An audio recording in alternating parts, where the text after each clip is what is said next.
Yes, people, welcome back to Chelsea Perspective. Welcome back to another predicted lineup exercise on Chelsea Perspective. To be specific, welcome to another Chelsea predicted lineup on Chelsea Perspective. Although we don't have too much to work with in terms of trying to predict, to correctly predict Graham Potter's again lineup on any given day, but we will give it a shot. We'll give it a shot anyway because it is again a fun exercise. And again, I hope you'd find the time to join us. But first of all, getting something out of the way, as you're arriving, please take a second to like the stream to help us reach more people. So sit back, relax, and let's get into the show.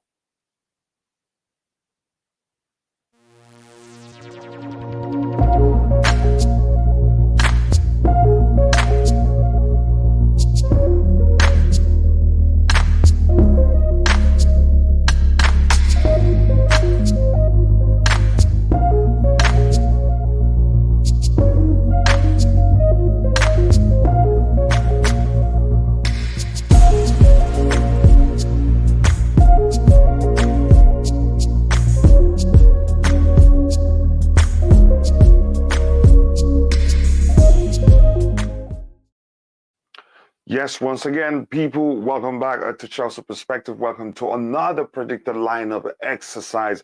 Good morning, good afternoon, and good evening, but more importantly, blue morning to you because, in fact, it is the Blue Morning Show. I hope you're all doing well, and I wholeheartedly do mean that. And before we continue, please take a second. It takes just a second to drop a like on the stream to help us reach more people. And because the more you like the video, the more the YouTube algorithm will be triggered and the more people we'll have here and the more fun it will be. As it is the tradition here, we'll first look at, again, the people we have in the chat already, again, and start, tell them hello. It's important we do that because we are a community here. As usual, I'd be surprised if it is someone else. Again, if it doesn't happen, then I know something is wrong. It is Liam Lane, Blue Morning Kachila, panel and chat. Blue Morning to you too, brother.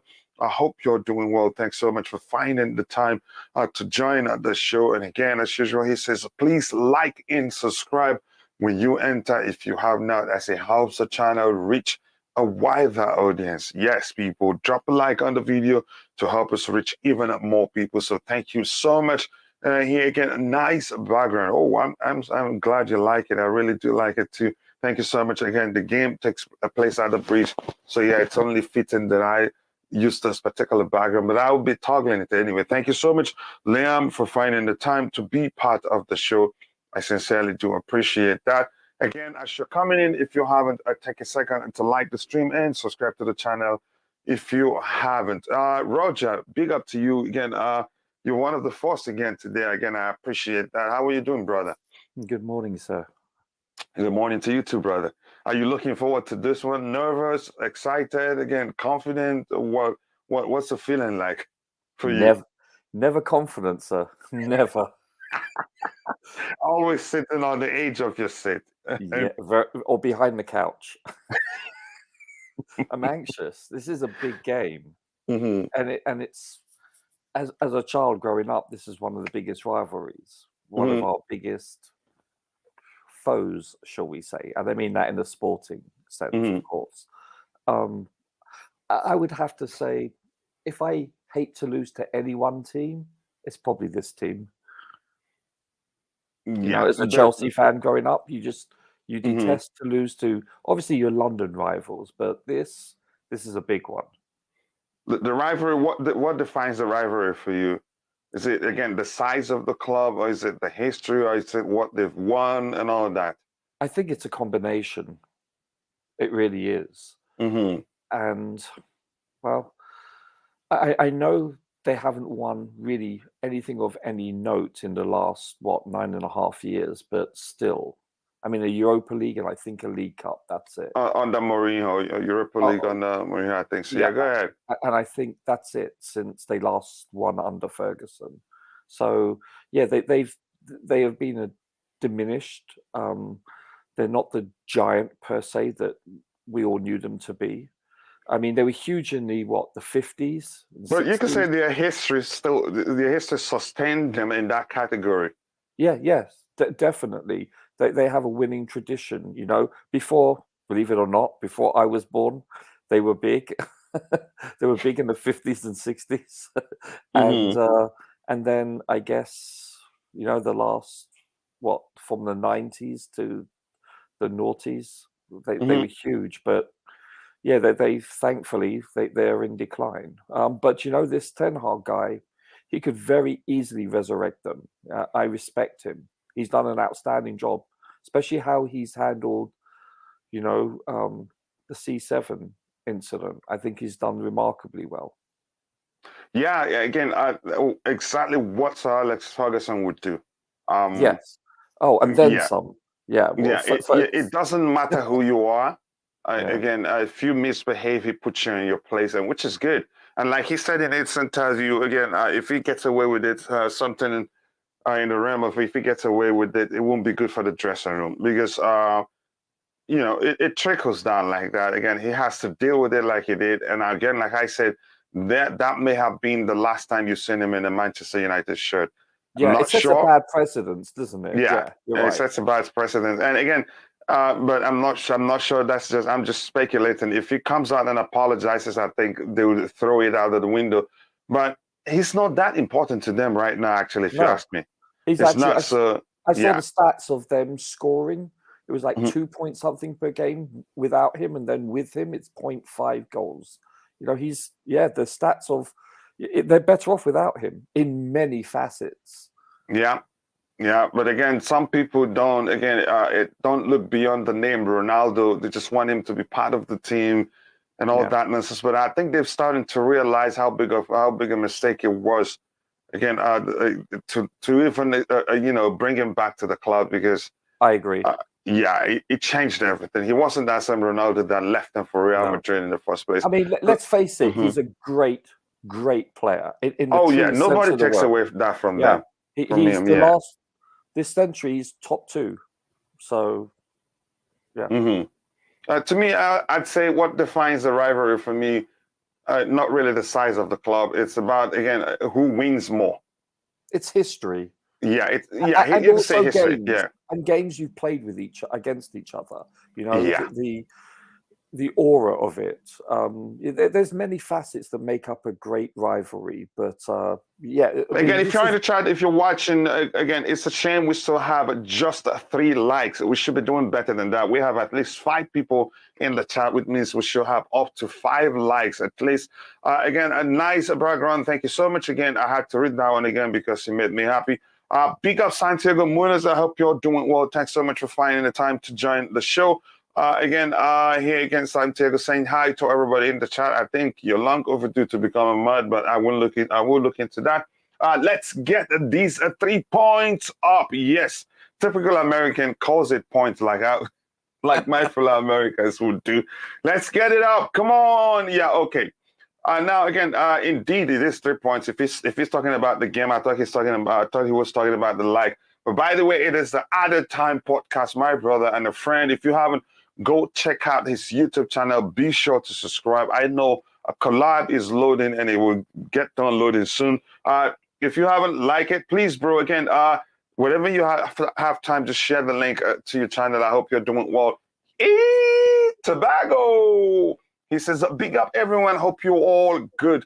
Today, hit the like button, people, and subscribe to the channel. Also, I believe in the boys. They can win a trophy today. If you're on the track quickly, if you can, let me know what defines the rivalry for you. Again, I'd like to see, again, get your thoughts on that one. Tobago again. Manchester United should have let Ronaldo go in the summer. They shouldn't have brought him back in the first place. It was a big mistake, but again, I think they've tasted it. It's like that saying that the grass is always greener on the other side. They wanted him back, and they were actually raving and talking how they're going to win the league and all that. Manchester United should have let again, the second time I'm reading that one. I don't know if there's anything to look at. Let's see if anything have changed for the two teams here. Anything else you want to say about the rivalry before we move on, or anything else you want to talk about, Roger? And if you're in the chat, let us know, how are you feeling about this game? Confident, nervous, concerned?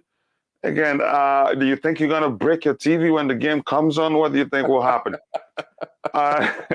We want to know. Roger, anything else you want to say about this? Again, it's one of the biggest rivalries in English football.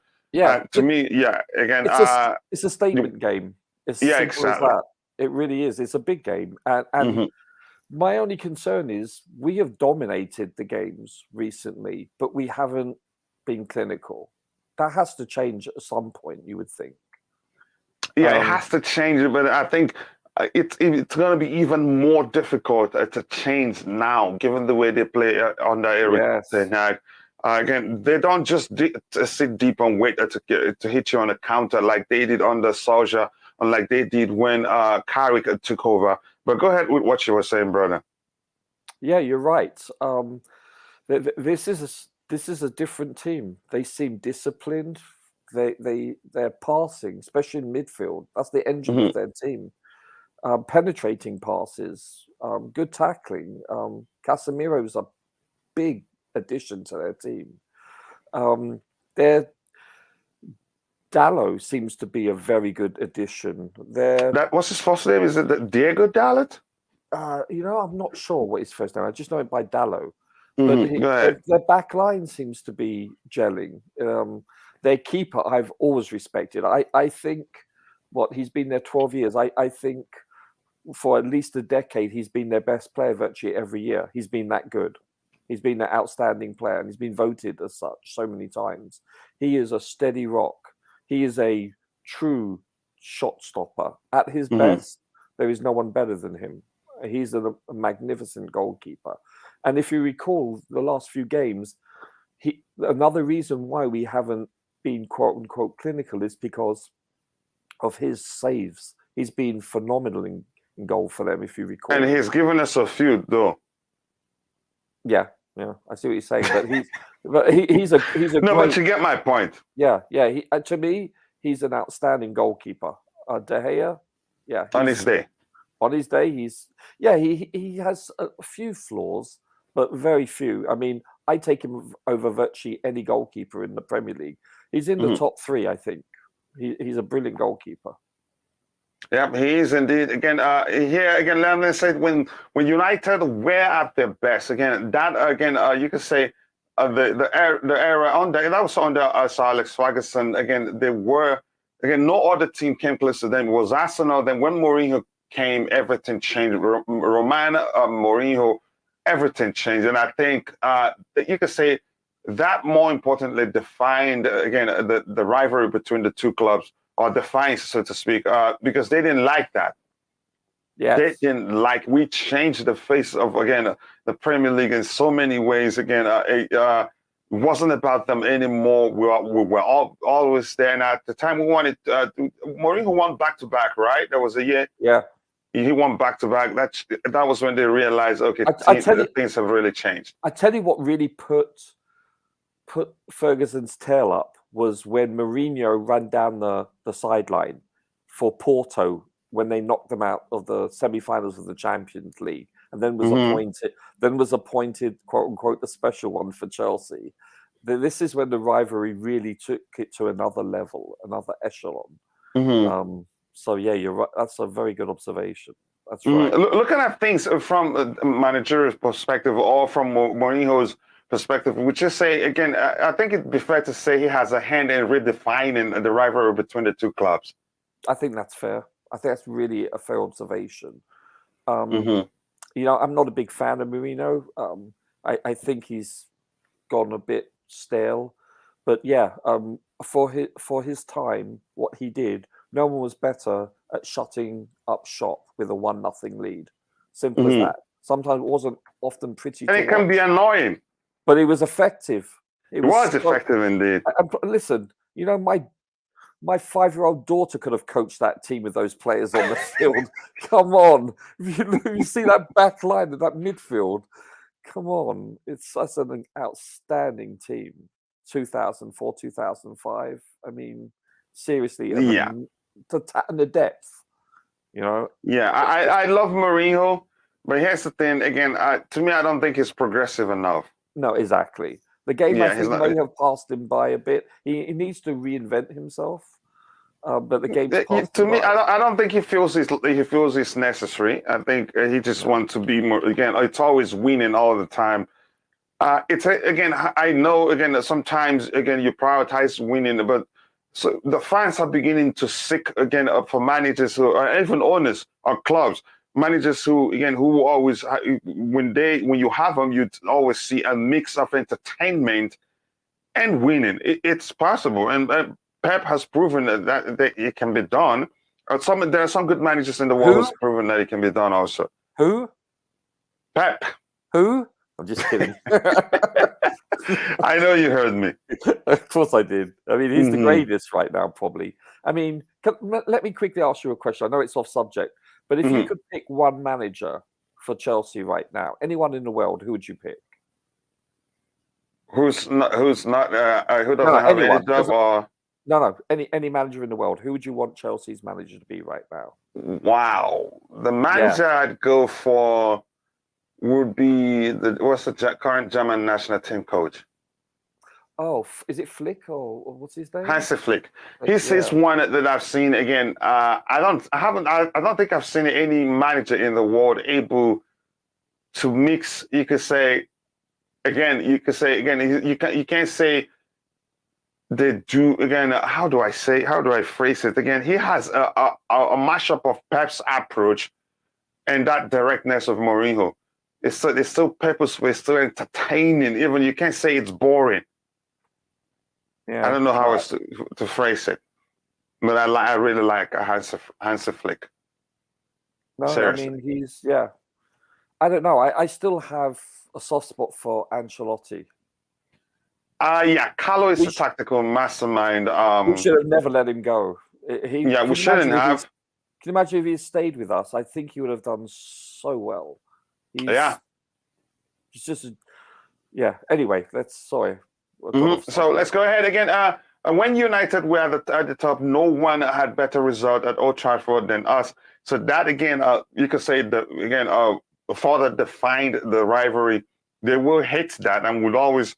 Again, it's like it's like even sometimes you see a draw, sometimes you see a win, sometimes the draw lasts for a while. If you check record, that's how it's been again. Because maybe the managers approach games with cautious approach, not Chelsea not wanting to lose it to them not wanting to lose to us, and that was especially true when the rivalry was really, really tight, when they were still at the top and we were at the top. So it's always not losing against one of the top six. If you get a draw from them, you take it and continue from there. That was Mourinho's philosophy. If we go away to a top six team, we must draw at the very least. And that's why he parked the bus. At home, he invariably won, or at least drew. That was his philosophy. If you come away with at least a point, you don't give your opponent a 6-point swing. This is how you end up either in the top four or with a trophy. Simple as that. Yeah. Again, people, if you're watching, if you haven't, again, take a second to drop a like on the video. We have just 10 likes. We should be doing better than that. Let's try. I think we can. I know this won't be a long show. We're just doing the predicted lineup. We're breaking things down so that we can always take a break, go and rest. Again, if you just drop a like to help us reach more people, we can do that. Again, yes, Diego is his first name. Again, big up, Coach. Big up, Fraser FK. It's been a minute, brother. I hope you're doing well. Thanks for finding the time to join us. Again, I want to see Kai benched, and that's saying something. Given that he's your cousin, your brother, or you're his lawyer or representative, or let me just say, you love him. We all love him too. Not all of us. For me, I love him. I know what he brings to the team, which most people find difficult to see. But I can understand where you're coming from. He needs to be benched. He needs to reassess himself. Again, we haven't, beaten United since 2017. That's 5 years now. And it was Lee that reminded us that yesterday. Again, but again, it's been mostly draw. It's been draw all the time. Again, I'm suspecting it's gonna be goals today. But I hope we win. If we win, I'll take it. But that's, by the way, Tobago, I'm coming from you for you right now. What do you think? Again, are you nervous? Again, are you confident? How do you feel? I really want to know. Big up, guys. Big up to you too, brother. Hello, Tobago. To be honest, I'm confident. Really? Yes.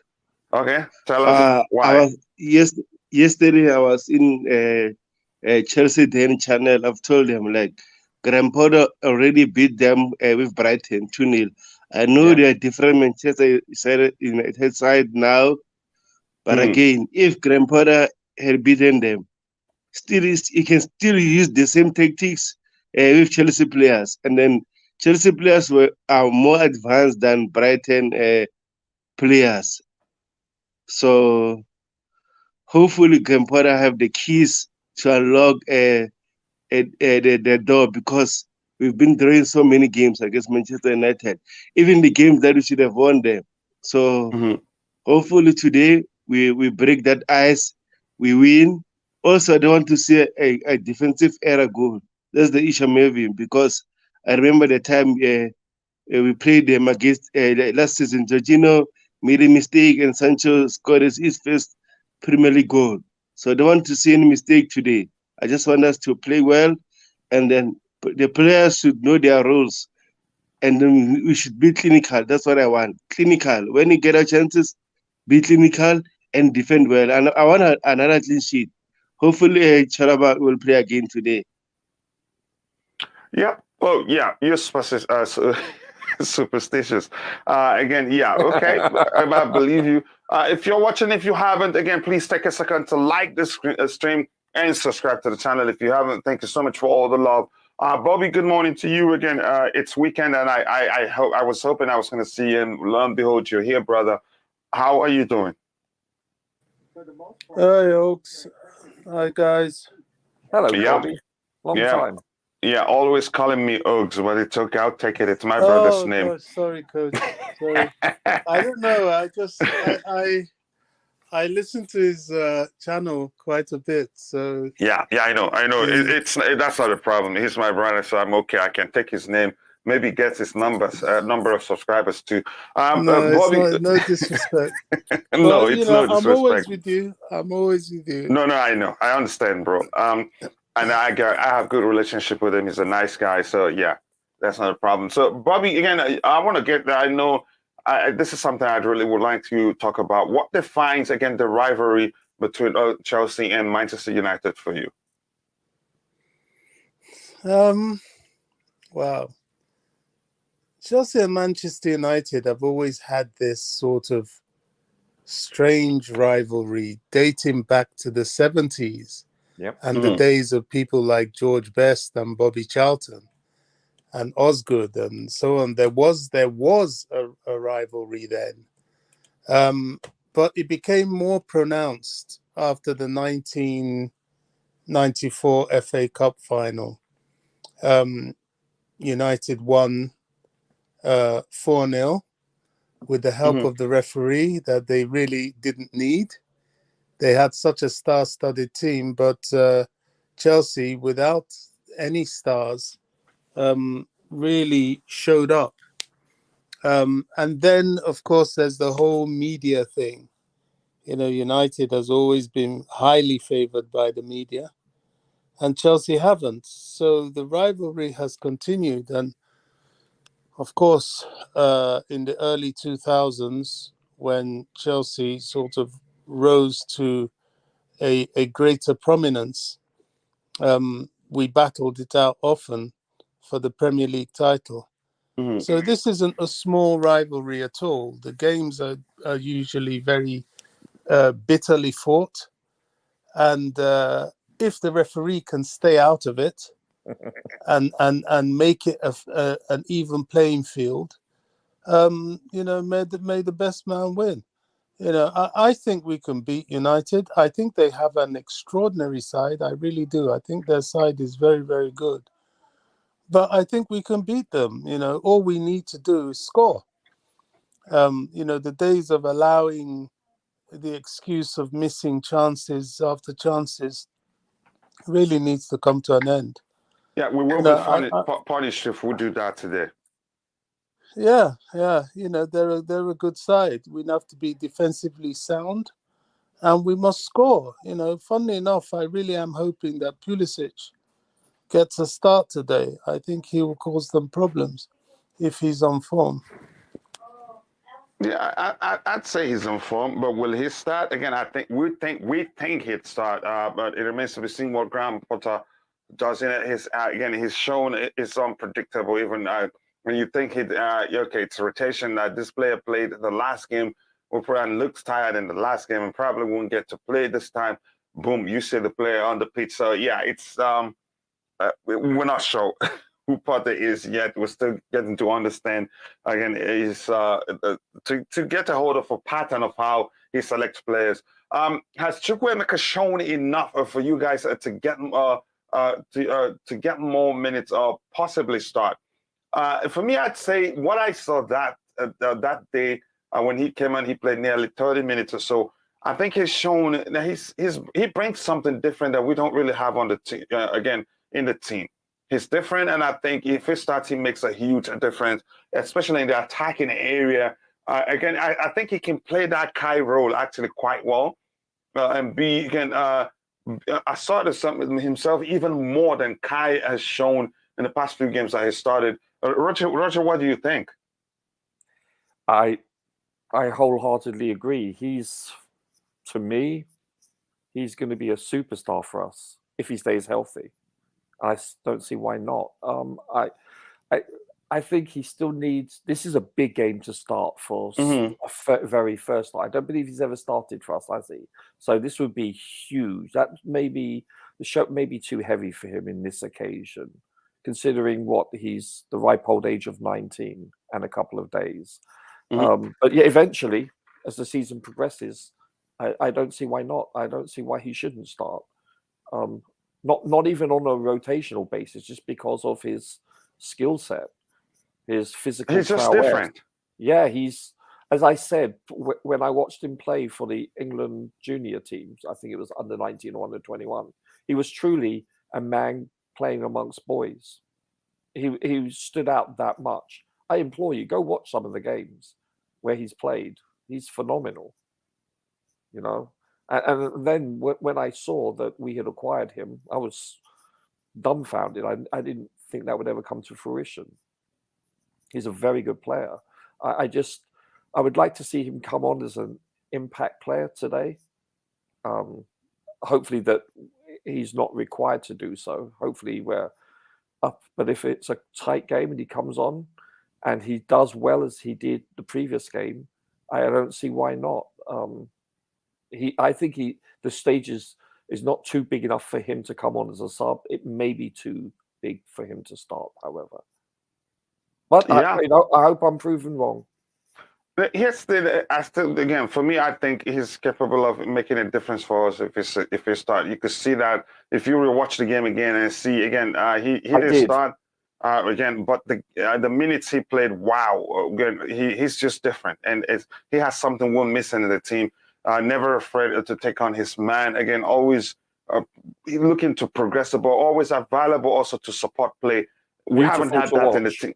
Yeah, we haven't had the type. That type of player for a while in the attacking area proper. Good question. Then let me, Bobby. I don't know if you want to say Tobago. Sorry, before I go to Bob, you want to say anything on that, or should I move on? To be honest, Chukwuemeka reminds me of the young Ruben Loftus-Cheek under Sarri on the run of winning Europa League, because he was playing every game there until he get that injury. He was so good on the ball, physical and stuff. Unfortunately, got that injury. So hopefully, Chukwuemeka can make an impact. But again, he said it. I don't feel like it's necessary for him to start a game because he's still young, and then he might be under a lot of pressure, doing a lot of mistakes. So I'd rather play him as an impact player for this game. For me, I think it depends on the individual. Some players, again, and I think we've taken the process has been gradual. If he starts today, I don't think he'd be wrong. That doesn't mean he'd be starting every day, but I think he has something different that can help us exploit the spaces. Again, the spaces will be there against Manchester United. But if you get where would you want him to start, Coach? I like him to start as one of the eights, if that's the case. Yeah. I think he can do well there. I think. Do you see how he was, he was you could say progressive in his play. and always available to help us again. Make sure keep the ball and continue. I think his build-up play will also be very helpful because it's not easy to take the ball away from him. His speed, his control, his strength. Pace. And he has an eye for goal. He's physical too. Again, even though he's a kid, you can't muscle him off the ball like that. I think I like what Potter said. If the quality is there, the age again doesn't mean anything. But that's, by the way, again, thank you for that one there. Bench Kai and Jorginho, bring on Kovacic again, RSC. If Woodbeck Jorginho was, again, unfortunately, as much as we're well acquainted with his deficiencies, would struggle to play in this game, especially. I think Prince Mohas, I think what we should do is to find a way to protect him and just play on until he leaves. Then you can say we can do without him. But now he's still with us, and we can't do otherwise and still play well. Again, until proven otherwise, I'd still argue that. Again, I will never pick a Ruben and cover as the double pivot. It's a problem, really. It exposes our defense. So good comment there. The manager, again, I would have back in the heartbeat would be Carlo Ancelotti. A lot of people, me too, again, if he wants to come back, but I think he retires after the Madrid job. Big up coach, panel, and chat. Again, big day, for the Blues. Giovanni Jafta, I hope we'll win. Disgraceful reports in the media this morning saying Porter doesn't like Pulisic and don't even talk to him. Here's the thing. That report, I think I saw it too, but didn't pay much attention to it because I think it's nonsense. In the sense that Porter is there to coach about how many players? 20 plus players. Pulisic is in his son. How credible is that source? And even at that, I don't believe it. I don't believe it. I don't remember where I saw it. Again, but my point is, he doesn't, again, does he talk to every player like that? What do you mean doesn't even talk to you? Yeah, I just don't understand.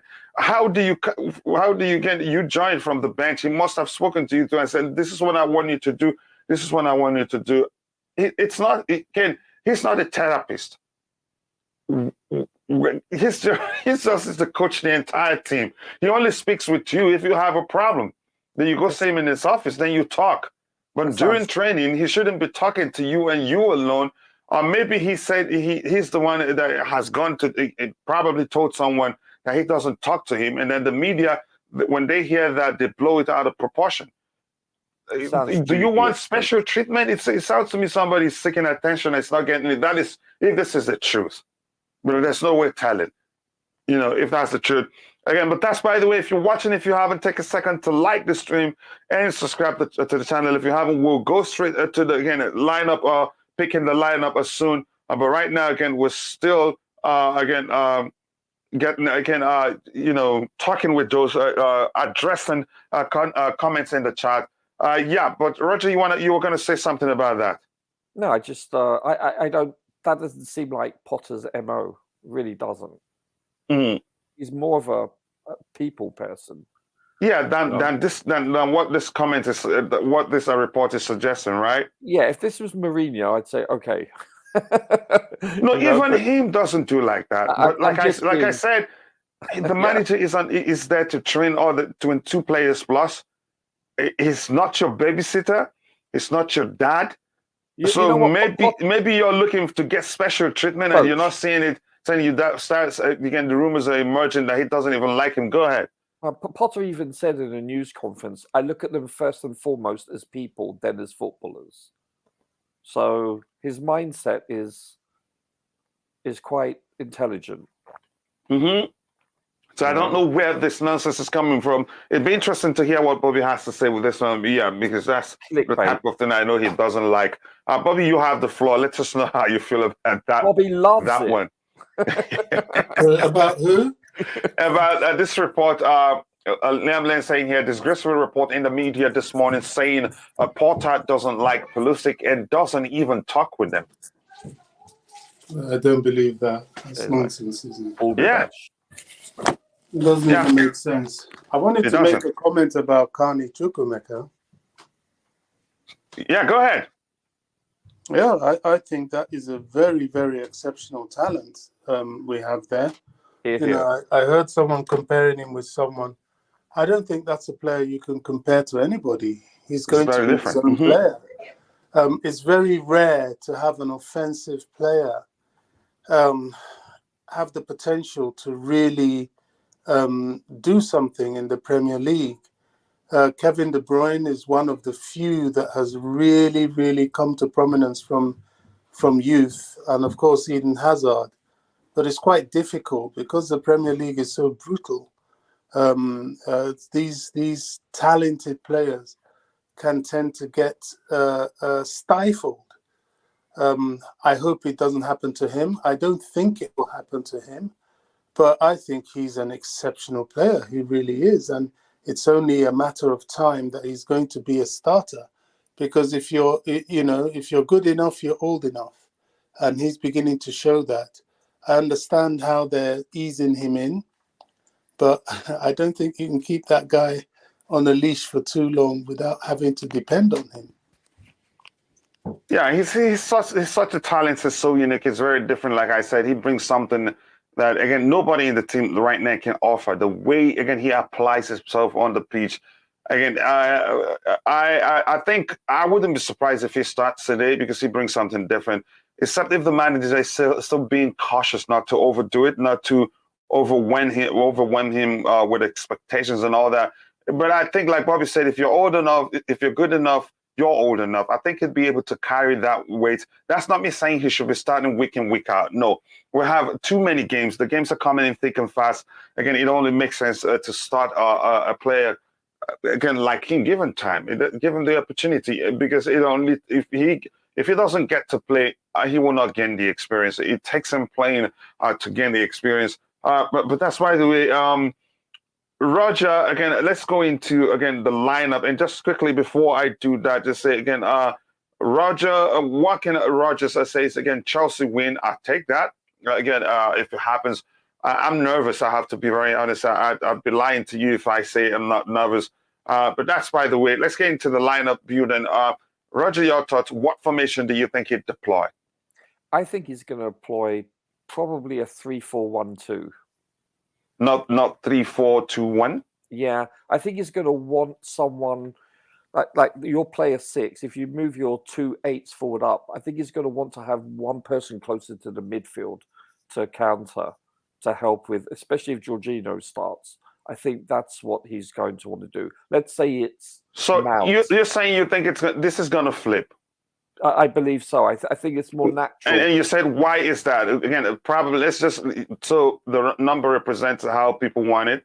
Forget, Sure. Just don't mind the numbers, guys. Just mind where this guy is. You said, like, Exactly. let's say, for instance, if this Mount, is Mount, if 10 is Mount, okay, I think he's going to be able to feed and be more inclusive with the attacking, but also he can drop in to the midfield and help our 2 pivotal players. So that would be, let's say, Jorginho and Kova, for instance, hypothetically. I think it's the distance between them is of significant importance. So you keep and with this shape here in the attacking area, I think that provides the opportunity of playing 2 number 9s. But I don't think we'd see that anytime soon. It's possible, but I'm just saying you could have a 9 and an 8 there. You know, it depends. But that's just my opinion. I mean, that's what I see. I was trying to think: do we play a 3-5-2 or a 3-4-1-2? It's who knows with this chap. You know, Potter is blows my mind. I love it. And please don't tell me I'm smithing now. I you know why I'm saying that. I think that's I'm laughing already. That's a chance we go with a 4-2-3-1 approach. You really are smitten, coach. You seriously? Why am I saying that? If he plans again, here's the thing. I'm sorry, coach. Carry on. I'm sorry. Don't do that to me. Don't do that to me. Here's why I'm saying that. Really, with that approach, I think we have a chance. Let me use this game. Let me find that game here. Wolves, just give me a second. So what's the Wolves?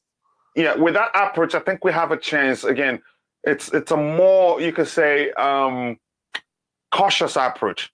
It's still fluid, really? But it's still more cautious. Yeah, I'll show you why I said it's a more cautious approach, and it's also you could say, the most fluid in terms of, again, a hybrid approach, and this is it. But this time, Chalobah is here, and this time Silva comes in, so it makes it even more difficult. But Silva could still play with Chalobah on the right-hand side, with Aspilicueta dropping to the bench, and Silva being here where Chalobah is right now, and Koulibaly here. So if it becomes a back three, then Koulibaly drifts to the left, while again Chalobah stay again.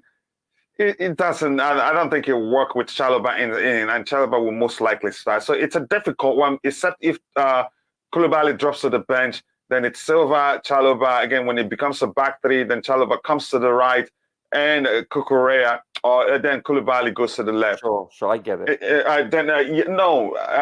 Yeah, it will be either one of Koulibaly or Silva. But again, here's this why. Let me explain the main reason why I had to show this. This is more effective in defending, and because these two guys can double up on any guy that comes from here.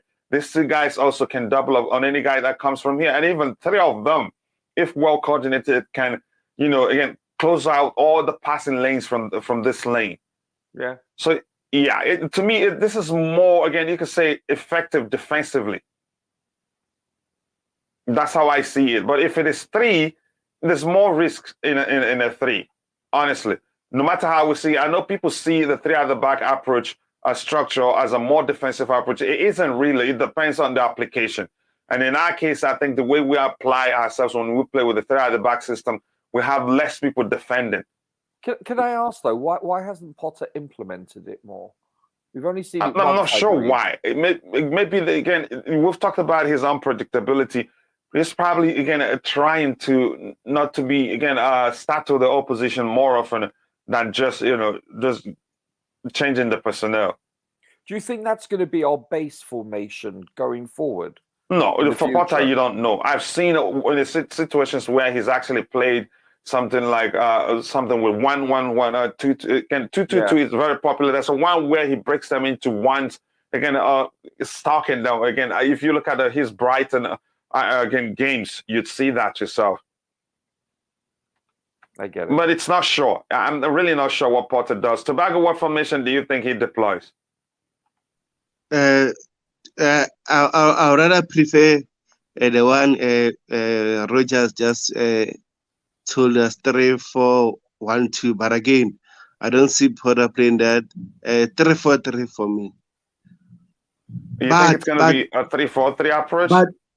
But personally for this game, I would rather play 3-5-2 because I love that formation a lot. Yes, so it gives Mount free role to do a lot of things. And then, for example, if you play Sterling, normally he like to play Sterling in a left sort of a left wing / wing back. He can drift inside, and then maybe Jorginho can drop back just to cover that position. It gives us a lot of attacking possibilities. But again, I'm not the coach, but I rather prefer that formation because it gives us a lot of things to do. So hopefully, for now, due to Roger, I'm gonna support you, Roger. 3-4-2-1. 3-4-2-1, yeah. Yes, let me explain to you. Let me explain to you why I think it's not going to be a 3-4-2-1. We want to overload the midfield. Yeah. And just quickly, let me get to this comment first. Again, Chelsea win. Again, 3-4-2-1 or 3-4-1-2. Either of this, but I think it's the latter. But let's see again what we have. We have to beat Man U. Came so nice to see you. I hope you're doing well. It's been a minute, but again, I understand we're all busy. Probably the time difference also. Hello everyone. Hello to you too.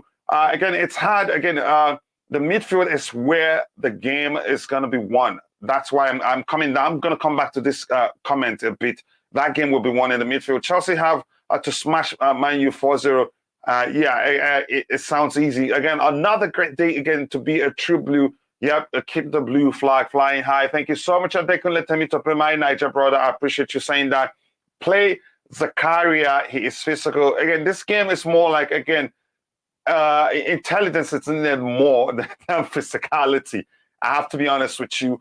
Again, you have to be able to read the game quite well. 3-5-2, 5 midfielders, maybe that's the one. Maybe a 3-5-2, because I think he still find a way to have more numbers in the midfield. But again, if it becomes a 3-4, whatever you want to do in the front three, I think it will be more of 2 in behind a single striker, a fluid approach, because this way, with this structure, these 2 will be able to support the midfield very well. But if it is this structure, then we'll be talking about 2 people who are more likely in the mode of number 9s and would do less for the midfield. And coach, do you see Mount effective as a winger or sort of as a number 10? Do you see Mount as a winger effective as a winger or a 10? How well Mount played in that game against Wolves centrally, again, prove what everybody have been saying for a while, that Mount is a 10, not like more you could say under Thomas Tuchel, what you could call, I think, the application says inverted winger. No, I think he does better, again, as a 10. As an 8, he tries, but centrally, where, again, he can go left, right, again, remain there. And again, especially in the fluid approach, you saw how good he can be. Even creating chances, Yeah. That's why I don't want to see Mount more play in a wing. If you're going to use wingers, I'd rather play Pulisic and Sterling or someone else, not Mount.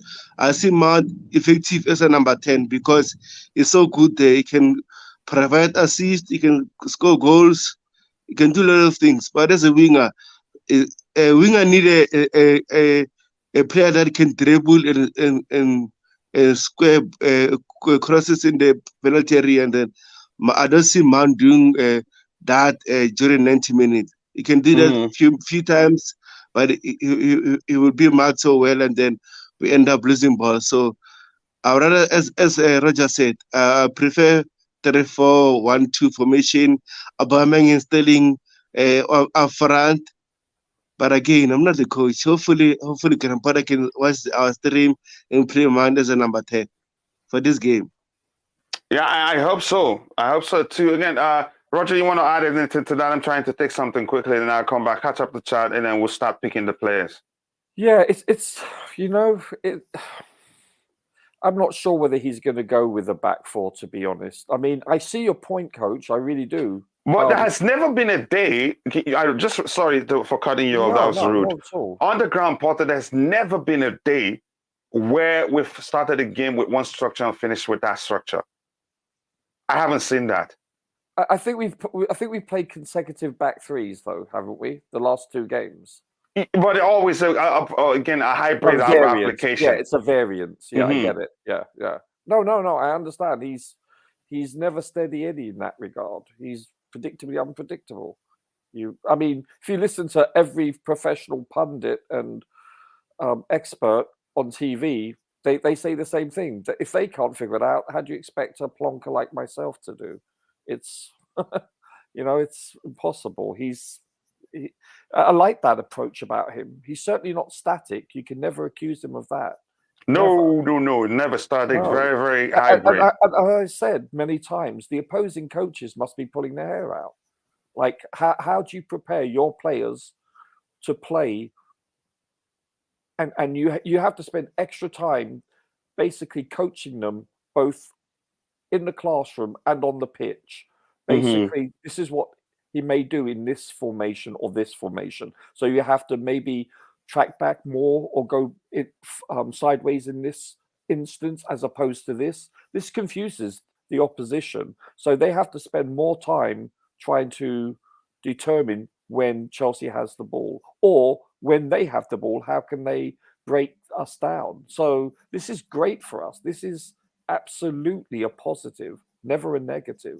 No, never at all. Again, it's just, and it makes it worthwhile being a content creator. You do some thinking before you say it. And again, coach, no kidding. I don't want Trevor Chalobah to be dropped because if you're going to play further back, I'll trust Thiago Silva and Koulibaly. But at the same time, I just don't want Chalobah to be dropped because he's been playing well. He needs to build momentum and stuff, and then he have a good chance going to the World Cup. So I don't want him to be dropped, especially in this game. I just want him to learn. Yeah. He's not going to be, I believe, because of the fact his pace is required, because Man United have some very fast players.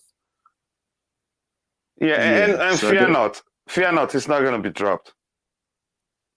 But who knows? Yeah. Who knows? No, it doesn't. It will not happen. He's become that important, really. Yes, you know what? I'm really pleased with his development. I'll be honest with you. I'm really happy for him. And just to say quickly, you know, all those while people were talking about the nonsense, the club wanting to sell him, he wanting to leave, and it was never going to happen. The club understood that it was good. We just signed Fofana to have good numbers there. We don't want a situation where, again, if anything happens to Fofana like it just did, we'll be struggling. You get my point now. So it was a good decision not to have let him go. Yeah. We actually need one more centre-back, to be honest with you, for depth. We do. Because God forbid if something happens to one of the three right now, we're thin. We're looking at Cucurella and Aspie. They're not real centre-backs per se. So we're thin. We need one more in the next year to add. Hopefully Ethan Ampadu will be the chap. He will come back. I think Potter will look at, again, let's assume Potter at any point consider letting Chalobah go. He'd be watching the game and going, oh my gosh.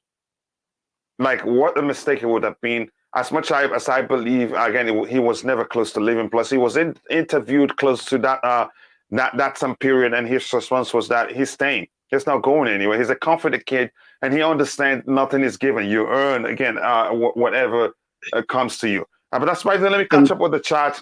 I would look at a very, again, good update, something I like, a tweet from my friend, a tweet from my friend, again, not my friend, actually. I thought it was from Pice. But that's, by the way, let me see what we have in the chat, the 3-5-2-5 midfielders. Yes, I'm thinking that may well be the case. Aubameyang, my striker scores today. I think he starts today, but if Burner starts over him, I wouldn't be surprised, but I think Aubameyang starts. Again, 19 likes of people. We should be doing better than that. Again, if you haven't, please do take a second to like the video and also subscribe to the channel if you haven't. Giovanni after Jorginho will be, again, effective in a 3-5-2, even in a 3-4-2-1, even in a, in a 4-2-3-1. Again, it depends. He applies himself differently on the ground, and it's been enjoyable to watch. If Mount starts, we'll lose. Let me tell you this, God of Frogs. If Mount starts and we win, you lose your throne as the God of Frogs. You become the God of Toads, maybe. But we're winning this one. Really. I'm going to let you know that one. Hey, Liverpool Coach, and Man City, again, you just forced me to say we're winning this one, and now I believe we will. Liverpool and Man City, again, dominated the last of 5 years, and both sides played a 4-3-3.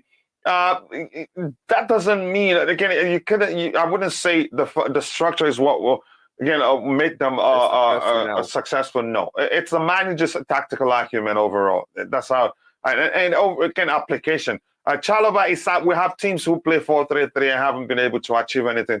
Chalobah is absolutely undroppable based on current form. Impossible, but I think if the manager finds the slightest of spaces, again, to rest him, I think he would do so. Oh, and that brings to mind, as much as I know Buyamba is a different type of player, had he still been available to us, before they arrived, again, now that Potter is our coach, I think he'd mold him into something special, because that kid is some talent. We just have to let him go, because that only just a matter of play, again, a limited number of players that we can let go on loan. Not again, that has changed. So we had no option than to let him go. Got what he deserved from the coach. Oh my goodness, that's hilarious. Again, if you're watching, if you haven't, take a second to smash the like button and subscribe to the channel if you haven't. Let's look at that update from my brother here. It says again, the way. Let me start with this one. The first one is this. It says again, Christian Pulisic We're not far off or at all. Again, in recent weeks, we've made a lot of changes to put ourselves in a good position, and the results have started to come with the performances we've put in regularly. Again, it's about being consistent now and continuing that. That doesn't sound like a player who's frustrated again. And this is today, October 22nd. Am I saying, is this September and I'm calling it October? No, this is October 22nd. So let everybody see it. Sorry, I was reading it and you weren't seeing it. So there you go. We have it on the screen right now. I hope you can see it now. And thank you from my brother, Liam Lane, for this update here. Again, if you can see it, I'll read it again for you. We're not far off at all. In recent weeks, again, we've made a lot of changes to put ourselves in good position. And the results have started to come with the performances we've put in regularly. It's about being consistent now and continuing that. So to me, that doesn't mean this is not a comment that comes from someone who's frustrated. I think the media, like for instance, just a few days ago, they started talking about how Armando Broja could be on his way to AC Milan because he's not playing regularly. Like, what the fudge is that? Really? Yeah, what the fudge is that?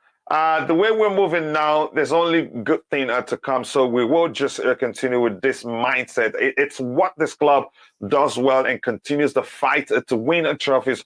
We're keeping that same mentality. And this is still Christian Pulisic. So, like I said, somebody's just making up some boohoo there so that, again, clickbait. The transfer window is shut, and views for most content creators and most, again, especially the so-called journalists, again, they get clicks from making up nonsense. But that's, by the way, here we have, again, I'm afraid Bruno, the superior version of man, would dominate us. He hasn't dominated us in any game before. I had to remember, correct me if I'm wrong. He's actually find it difficult to play against us. Even if he, Bruno, at any time has scored against us, he hasn't been consistent playing against us. Correct me if I'm wrong. Again, but that's, by the way, let's see, again, the real region of Lampard. Okay, maybe if you say it like that. Anybody on the panel want to add to that before we go back to building the lineup? No, it's no. Okay, we're not into boohoo. We like we like to move on. When we see boohoo, we call it boohoo. But that's, by the way, again, let's go into building the lineup because we want to get done as soon as possible. Take a break before our pregame show starts, and we also have a watch along. And please, I don't want you to miss it. I really want you to be a part of it. We're back at it now. Between the sticks for you, Roger, tell me, who do you think starts and why? For me, I think Mendy should start. I think Jorginho. No, obviously it's going to be Kepa. Zakaria. Yeah, that's a good one. That's excellent. No, I think it's going to be Kepa. I don't think he changes any continuity right now. Sorry, my alarm. Apart from injuries aside in a warm-up or something, it's going to be Kepa. I'm pretty sure. Either way, Mendy or Kepa, I'm fine with. Absolutely fine. The only thing that Kepa, if you notice, Kepa, virtually every game he started this year, he'll come out of his box and he'll have the ball with his feet and he's very comfortable. I've noticed I've watched every game twice now, minimum, and his confidence is there, not only with the saves, but with his distribution is excelled equally as much. I'm very pleased with his distribution. And again, Roger, what I love about Kepa, when a defender pass him a back pass, it doesn't do a lot of things. Just pass to the nearest player. It doesn't hold too much on the ball, just like Mendy did until he made those errors. Because as a goalkeeper, you just need to release the ball just to continue the tempo of the game. So I feel like he's improved, especially his positioning in the penalty area. He's doing a lot of good saves. So I think that that guy, Ben Roberts, is doing great for Kepa, because now Kepa is doing well. Then as a Chelsea fan, We hope he continue doing that. Another clean sheet for us, but it won't be easy today. But I want a clean sheet. Yes. Here's a surprising thing. All those people that have been calling again, that have been yelling, screaming, and arguing how you don't change goalkeepers like that. Some of them are actually calling for Mendy to come in without Kepa putting the foot wrong. That's one of the surprising aspects of the whole thing. That's like, again, you could say they're more emotionally attached to Mendy given what he's achieved between the stick for us. But Sure. again, if we're being fair, if we're being truthful to ourselves, Kepa his performance is screaming at us, and how well he's done between the stick deserves to keep his place. He hasn't put the foot wrong. It's as simple as that. The real region again. Yeah, I've seen that big up again the panel. Take off J5 picture. Again, he's a bench player now, aka old Carrick. I don't think so. Again, no matter how badly we think he's done, I think we don't give him enough credit for what he's done for us and what he does for us. I think it's easy to scapegoat him when the team overall does badly. But when we do well, nobody seems to talk about the good stuff he does. But I get your argument. That's valid, Coach. That's valid. Yeah. And here again, you're laughing at your own comment. Look at him. Porter again for the win. It says again, Christy Ionut, a Real Madrid fan, I'm seeing her, but welcome to the channel. And Christy Ionut, we have a sister channel where we cover all football clubs. It's called Soccer Perspective. Please, I'd appreciate it if you can take a time to again go and subscribe to that particular channel. And we're looking for more panelists for the World Cup and also to cover again your club. If you can feel like you can cover your club for us, please come join a Soccer Perspective. Yeah. So again, to me, if you look at the poll again in the chat, just look at it again. Kepa 73%, mainly 27%. So some people just want Kepa to drop. Some people just cannot come to terms that he's doing well. And to me, I feel like some people actually want him to make a mistake, so he drops and Mendy comes back in. I wouldn't be surprised if that's the case. But again, Coach. I remember we did a debate on this show. People were saying Mendy will keep his place. Yeah, whether if he turns around and scores against us, they still want him to keep his place. I remember those things. Go ahead. Yes, I don't think Mendy will replace Kepa because we said it. Graham Potter like a ball-playing goalkeeper. Mendy can do that, but can he do it consistently? We're not sure about that. So Kepa for me right now, just let him enjoy his time because last season he enjoyed the bench. It's now for him to enjoy play for us. Yeah, again, you don't drop a goalkeeper if they're doing well. It wouldn't make any sort of sense. Again, people, 23 likes. We can do better than that. Let's try to get it to at least, again, 50 likes as soon as possible because this is not a long show. We should shoot for 100 by the time the show ends. So please keep doing that, people. Let's go again. Liam then again reminds you, please like and subscribe when you enter if you have not, as it helps the channel reach a wider audience. Again, the likes do a lot for us. Again, we're a community here and let's grow together. The more people we have here, the more the chance we have to learn from, again, you could say from different type of people, and it's all good. Now we're just starting essentially. I don't think we need to do a poll for that, but let me ask again whether you think Thiago Silva will start and Koulibaly will still start. Do you think that would be the case? And you think one of them would just be there to lead the backline? But most certainly, I think Thiago Silva will start. But do you still think Koulibaly will start? Yes. I think it's going to be Koulibaly, Silva, Chalobah if we're playing a back three. Yeah, just again, even if the system switches, I think the three of them starts. I think that's the likeliest of the three combinations. I do. I don't I mean, it's possible that you could have Aspie or Cucurella play on the right or the left, not together. I don't think that would just be a tremendous lack of height.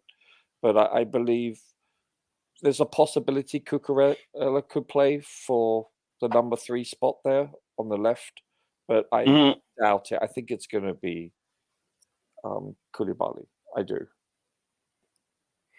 If you're in the chat, again, I'm going to ask them, and I've asked, again, we did some cleanup due to some misbehavior then in the chat. And again, I want to know if this is a TC that I know. If you're the one, please confirm, again, via Twitter, again, so you can get your spinner back. Please like the stream. And again, like the stream, people, yes, and subscribe to the channel if you haven't. We have 24 likes. We can do better than that. Starting to score, I'd see that again happening, but I don't. Again, I wouldn't want him to start, but I think he starts. Hey, the coach and the chat. Hello to you too, TC. I hope you're doing well. Thank you so much for finding the time to join the show. Let me ask the chat, but as I do that, Tobago, do you think that Koulibaly will start if Thiago Silva starts? Because for me, I think it's about time we start rotating them for that central role. Chalobah, as well as he did the other time, I think we saw some measure of confusion in the defense. That was why, again, Brentford had those clear-cut chances they had. It was due to poor positioning and lack of proper communication. Your thoughts? To avoid Cucurella playing a left centre back, and then Ben Chilwell playing a left wing back, I'd rather have Koulibaly as a left centre back, because the game we played against Aston Villa, Chilwell and Cucurella, I think they didn't get the techniques right, or the message from the coach right, because they did a lot of mistakes. So they avoid that. I'd rather play a natural centre back there. So for me, I want to see Koulibaly with Silva and Chalobah for me. What do you think caused the mistake? I think because what caused the mistake is because, like, I see Cucurella and Ben Chilwell as for example, one thing, even though they have different attributes. So they wanted to attack, and then they left so much space for Aston Villa to head us. So I don't want to see that anymore. Okay.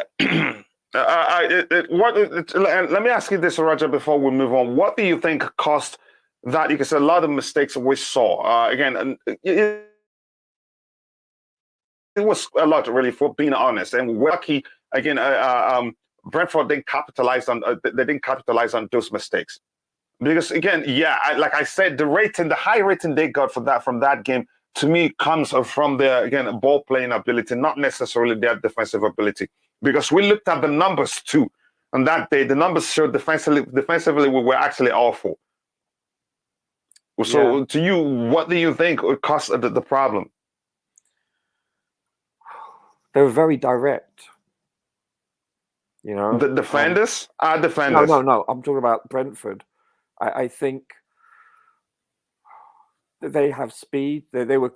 I don't think we were able to stop their crosses. That's another thing we have to look at. I've noticed versus the Villa, the Brentford game, we're not blocking any crosses coming in. They just you look at Chilwell, you look at Cucurella, not so much Aspie actually, but excuse me, you look at them and they're standoff. They don't get close enough to their wingers to block across. It happened a few times where we conceded a corner from a deflection, but invariably they were able to cross balls. And well, what's the golden rule? You block across. As simple as that. And I noticed that they're not tight enough to the players. I don't think they have enough confidence in one-on-one defending. Yeah, to me, I was really concerned when I saw what I saw that day again. But it's, by the way, we'll move on. It is concerning. Just give me. Sorry? It is concerning because, you know, if Tony, I mean, you look at a foot to 2 foot either side of that keeper and several times and we concede, we lose. Simple as that. Mm-hmm. You know, It and is. I think on jumping, you mentioned it, Aspie jumping, and also Chilwell. I don't know. The aerial duels. This is another thing. We're not getting tight enough to their number nines, Mm-hmm. and we're not winning enough aerial battles. That's noticeable. It's Yeah, I'd have to say concerning. that was awful defending, really. From again, that Chalobah jump, impressed me. that jump is really comical. That jump Yeah. from Cesar Azpilicueta, that by the Also time the ball Chilwell was getting to him, he was already, on the way down. coming down. Couldn't believe it. Also, But go ahead. you can also say the same for Chilwell versus Villa. You know, that was equally as poor. That's why they hit the post or the crossbar. Sorry. You know, it's the Chalobah though. I thought stood out aerially out of the back 3 to 4. He's the one that stood out more than anyone. He was winning aerial duels more so. Yeah. But we And shouldn't give them too much credit again for the defensive work they did, really. But go ahead. I agree, but out of anyone defensively, the last 2 games, I thought Chalobah positioned himself the best and noticeably cleared a lot of aerial headers. So that's what I was pleased with.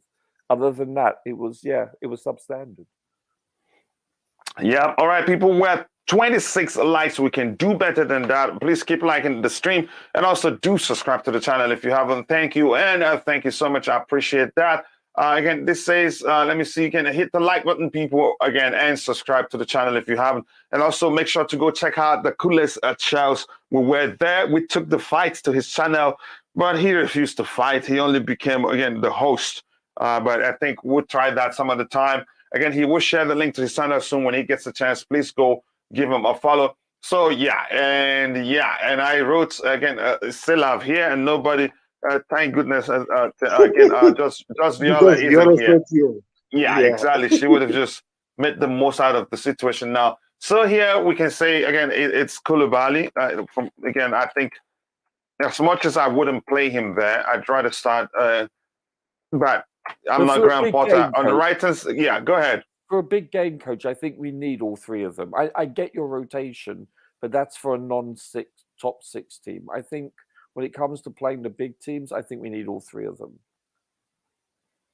Yeah, we do need all 3 of them. But let's see what happens. It makes sense there. Again, let's knock this one out and then start resting players.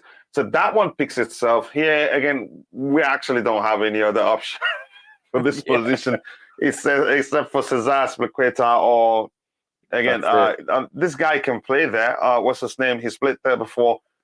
It says for Chalobah and Cesar Azpilicueta. But I think Chalobah starts. He's young. He's had 2 takes to left, and to me, that's enough.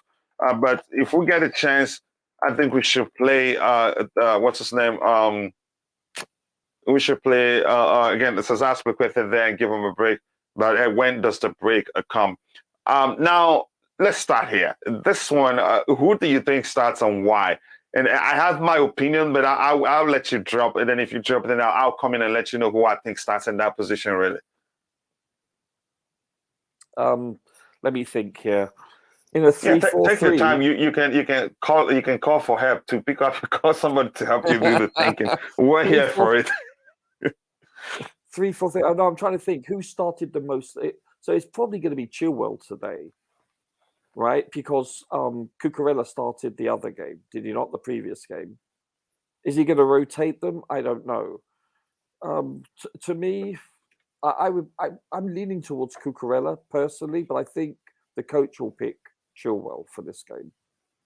Which of them do you think is more potent defensive wise? I think Cucurella, apart with the exception of one poor game he had, is better defensively. Because he's played the back centre back, the left centre back. So he has a better understanding of spatial awareness and angles. But I think in a wing back, I think Chile is better, and I think Cucurella is better in a back 4. I still disagree with people saying Chile is better than again a Cucurella in the wing back position. Here's the thing. I want more of chance creation from my wing back than goals. Sure. I get it. Yeah, because that role and the application from the wing back here, the primary responsibility for the wing backs in this case, let me show my screen, sorry. Again, the primary responsibility for this guy and this guy, Go down the channel. It's no different from the primary responsibility of, again, wingers, what we call wingers, right wing, left wing. The primary responsibility is to attack. I get it. But if you can give me and cross, right? Yeah, exactly. If you can give me more chance creation than score goals, I'll take it. Because if this guy is being the one to score more goals than any of these guys here, then there's a problem.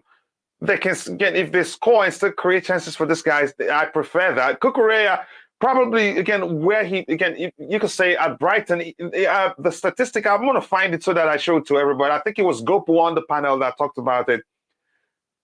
Here's the thing.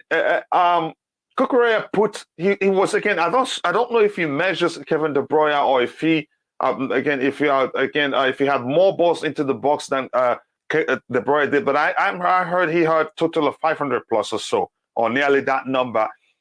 Again, you could say if Brighton had better finishes, his assist numbers will be astronomical. And if you've paid attention to the way he played, he finds passes. Again, he finds a passing lane where there isn't one, which is which most of the players in our team struggle with. And he's not hesitant, like, again, Ben Chilwell usually in cases, hesitant in the sense of putting the ball as quickly as possible. If he sees his teammates make the run, usually see Ben Chilwell look up and go like this, draw it back again, go backwards to sideways. But Cucurella puts in the ball in the box. But go ahead with what you were saying. Oh, yeah, listen, I don't disagree with anything you said. Chilwell is, wow, he passes back or laterally far too often for my liking. Far too often. Always opting for the safer option.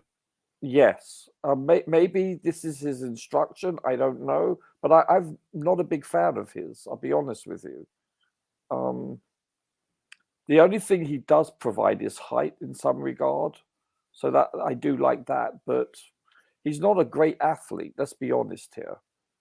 He's not. But I think because of rotation and because of his price tag, for the most part, I think his quote being English and the reputation of that, I think he stands a good chance of starting. Yeah, like Bobby says, Potter looks at passports, maybe. No, I don't think he does. I'll be honest with you. I don't agree with that. Yeah, but go ahead. Because if I'm not mistaken, Tuchel isn't exactly from Watford. You know, he's pretty much German, and he would pick him constantly. And, you know, and he picked a lot of non-English players. I don't believe that. You look at Mount always started. You know, I think Tuchel picked a lot of English players, and he's not German. I'm sorry, he's not English, he's German. Does that make sense? So I don't believe in that because there's been continuity. Yeah. Through foreign managers as well as English. So I don't buy that. I mean, there may be some truth to it, but subconsciously perhaps. But I don't think Potter's that kind of person. Hey, Bobby, he's back. Okay, crucify me now. No, it's nice knowing you, Coach. Are you scared? Roger, I haven't seen Bobby argue against you, actually. But go ahead, it's Coach Bobby. that's misquoting me. Roger, you're 100% right. Coach is being mischievous and misquoting me. Coach, drop down, give me 20. At the time, drop down, give me 20. At the time, I said, I hope he isn't that. I didn't say that. I said that we have had a problem in our league with coaches that are like that. And I said I hope Potter is not like that. No, Bobby, correct me. The passports thing, please phrase it the way you did so people can understand. And apologies for misquoting you. I'm serious. Well, I just phrased it the way I did. I said that we've had a problem with that in the league in the past, and I hope that Potter and with the press too. Exactly, and I said I hope that Potter is not like that.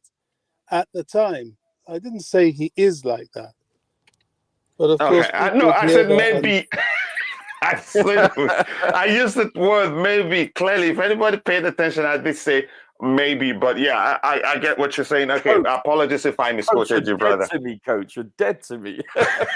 no, See, I wouldn't diss Potter so badly without. I know. We're no, joking. yeah, you're always agreeing with him that I think maybe you guys had a meeting before coming on here. Hit the like button, people, and No, Roger subscribe. was saying he didn't buy that statement at all. So, No. and Yeah. he's right not to, because it's not a fair statement, and I wouldn't make such an unfair statement about Potter. Yeah, exactly. So yeah, here again, hit the like button, people. We're 34 likes. Let's try to get it to at least 100 by the time the show ends. By the time we finish again, predicting the lineup again. And here is the link. Here is the link to Tobago's YouTube channel. Go check it out. Believe me, you will not regret it. Again, he's a friend. He's become a brother over time, and I've learned to trust him. Again, his content. 19 more subscribers to hit 100 for Tobago. Let's let him get there. You see the link here. Please go subscribe to his channel. We grow together. Again, the bigger we are, the more people we can get to start supporting Chelsea. It's as simple as that. Again, he's put it in the job. He's not earning anything from the channel at this point. Yes, in the future he will, but it takes a lot to always prepare for content, to create, entertain the Chelsea fan base, bring them news, give others again, the platform to come discuss the club we all love. So please go again, subscribe to his channel and let him know I sent you. 19 more likes. I think we're capable of doing that for him today. Ruben Loftus-Cheek was terrible the last game. He needs to be dropped. I disagree with you. I think again he wasn't terrible. He did his best. Do I think that was again one of his best games? No. And I think yeah, it'd be unfair to say he was terrible. Again, you could say there were worse players on that day than him. Again, the way Chalobah is playing, if he again, that's Lusala. It's been a while. I hope everything is okay with you. Please do let us know.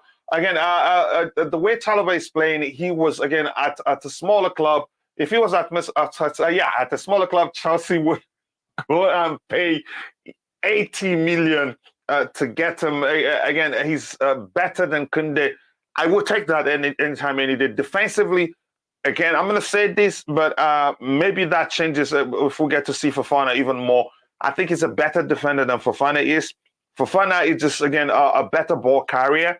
And in that aspect, too, I think he's good at it, too, also. All he needs is just more game time and show him you trust him. And, of course, we've seen how good he can be right now. But Chelsea fans, we have, again, what's that memory? How is that said again? We're quick to forget what anybody has achieved just with 2-3 mistakes, and that's it. And we'll forget how old he is. We'll forget how young he is. He's still learning, actually, and putting in this sort of performance still. Some of us don't appreciate that. Congrats, Tobago, to someone I know. I think his name is Ty. I miss him so much as a brother. And it looks like, again, but he's facing, again, what comes first. His education comes first. And again, I wish him well. And I understand that. Here again, Ty Talks also. Please go check out his channel. Roger will tell you. Roger literally started preaching about Ty's YouTube channel like a pastor on the panel here. That's to show you he enjoyed his content. Yeah, it's insightful and it's factual. It gives good insight to each player. The breakdown, I love it. Yep, and he will share the link to his channel in a bit. And if you're a mod here, you have every right to share the link to your channel. I don't care. You don't even need to wait for me to talk for it. I have so much to talk about already. Instead of reminding you to share the link to your channel, you go ahead and do that yourself. Chalobah is undefeated in stats, so he should start again. Yeah. As long as we keep winning, let him start again. Plus, I must say he deserves again to start, not just because we've been winning. Everything is okay. Thanks again. That's again brilliant news. Please give Broya more chance to play today. Again, we better put Sterling at sideline. What a language to use. Bobby, look at our selection here so far. Before we move on, Koulibaly on the left, Silva centrally, Chalobah to his right, and Kepa keeps his place between the sticks. I think he deserves. But your opinion, what do you think? Have we done justice to this selection so far? If that's the defense, I absolutely agree. Yeah. Okay, while I'm with you here on the left wing back position, okay, Roger, then I'll come back to you again since let me just finish with Bobby. Who do you think starts and why? I don't know who I was listening to, and they were saying that Chilwell should start because he tends to do better with Koulibaly on that left, and he's better offensively. I can accept that, but I'm a little bit unconvinced about Chilwell this season. I think he's been very poor. I think he's had a lot of dreadful games. Which we can understand isn't really his fault. It's not his fault. Yeah, he needs time after recovering. Yeah, but go ahead. Maybe you think otherwise. Go ahead. I accept he needs time. You know, all the misplaced passes, the lack of ball control. Yeah, he came on against, I've forgotten who it was, and he scored that goal. Since then, he's not really been that effective. So against a team like Man United, do we play Chilwell? I mean, defensively, he hasn't even been effective either. I don't know. But then the relationship between Cucurella and Koulibaly on the left can be suspect at times. You know, crosses are still going through and they shouldn't be. I think it depends on where he played because the two of them, didn't they play together against Wolves? And it was they were really good. I think both of them would are put poor at blocking. Koulibaly as the left wing back. And left centre back, you mean? Coming off the bench. Yeah, Bobby, look at this. If you can see my screen, this is the game against Wolves. I can't see it. Okay, the game against Wolves, it was a hybrid approach though. It was a 4-2-3-1, but in attack, I think it becomes a 3. And we had Koulibaly and Chalobah centrally with Cucurella in the left wing back position and Aspilicueta in the right centre back position. Again, I think you could say if it's a hybrid approach like this, but the problem is the Silva comes in today. If we have Silva and Koulibaly on again at the same time, we will not be able to use the hybrid approach. So, but I'm not sure. It's difficult to say, but I get what you mean. Suspect. The last 2 games, I think they played together in the last 2 games, and they've looked suspect, like you said. But defensively, I'm not quite sure either of the two who is better defensively, really. But go ahead with what you were saying, Bobby. Yeah, I would play Cucurella. I think he is better defensively. I think Chilwell at the moment is letting too many crosses come in from the left. I haven't seen him really intercept flying wingers, and he's got to be able to do that against Man United. So at least to start, I would start Cucurella. Yeah. Actually, I just want to say, I think both of them have been poor at stopping crosses. Both of them have been inept. We have only been able to stop crosses on the right hand side effectively, but on the left hand side, it's been like influx. You could say it's noticeable, Coach. It's really noticeable.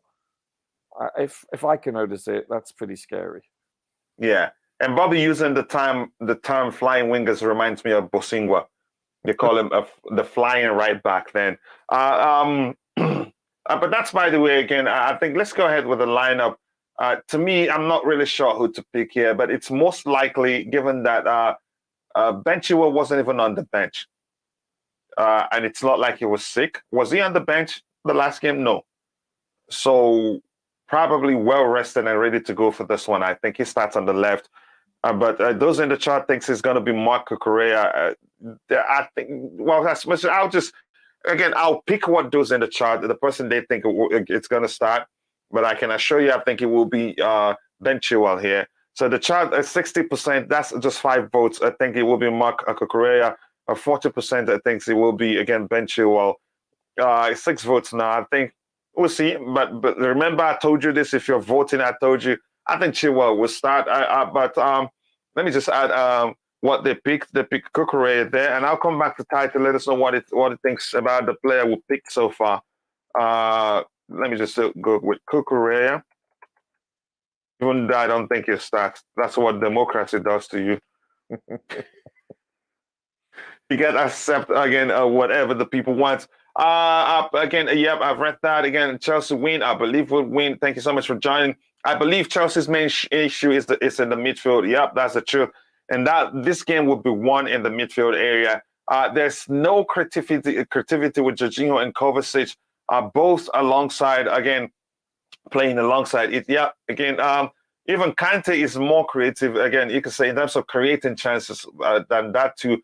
But if you're being fair to J5, he's again. I don't think he's lucky with the chances he created. He creates a lot of times, majority of the times, people don't get at the end of those chances, and even when they do, they don't put it away. Again, I want Jorginho to play his balls forward to feed Alba. He's applying himself differently now on the ground, but a more vertical plays than the usual. Again, occasions where we see him opt for the safer option, going left, again right or backwards. Again, the team overall more vertical approach. Coach, we're having a heavy rain here, so it will be hard again to talk to the panel. No worry, brother. Thank you so much for explaining, but you don't really have to do that because it's not an obligation for any of us here.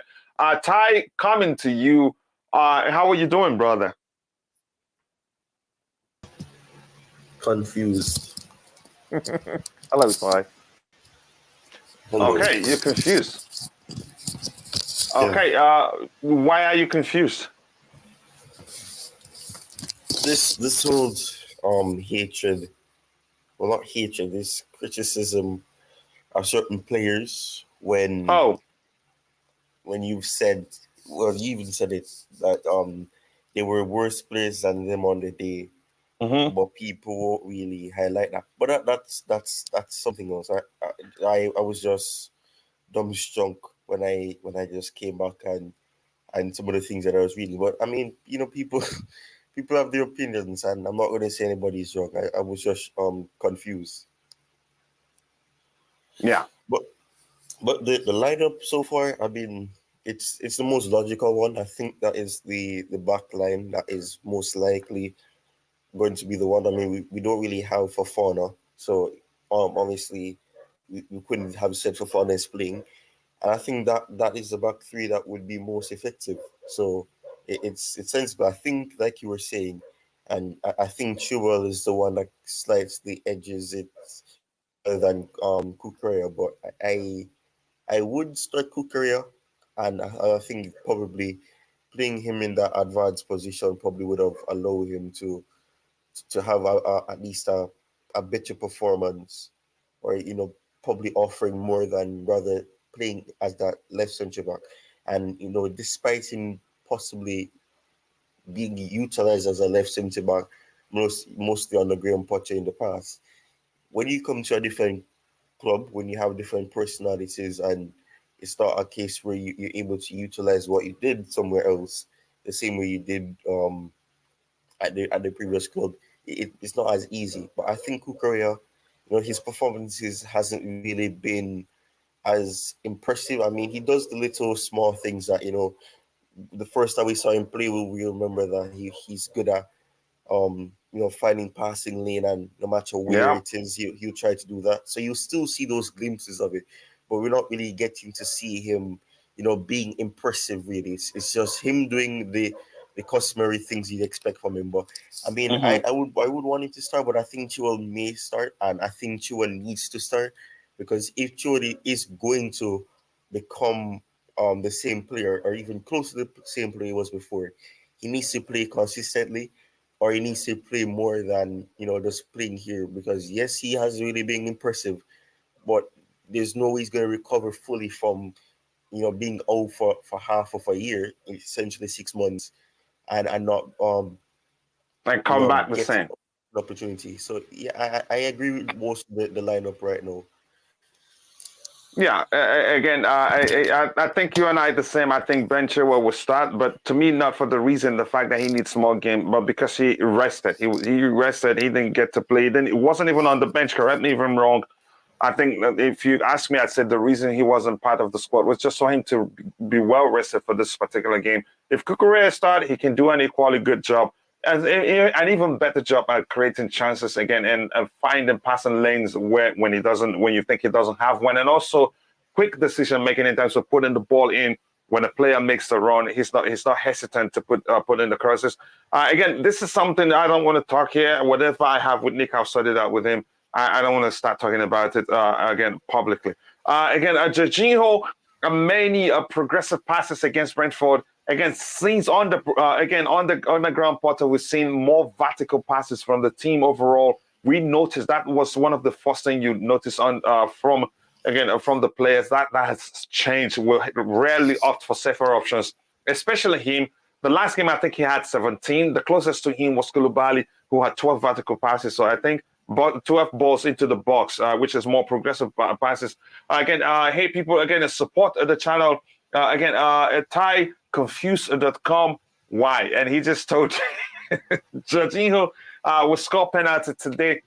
I think Man United, I think they're playing with a much more intelligent crop of defenders now. You don't see them make rash decisions, but that doesn't mean they're perfect. It could happen, but let's see what happens today.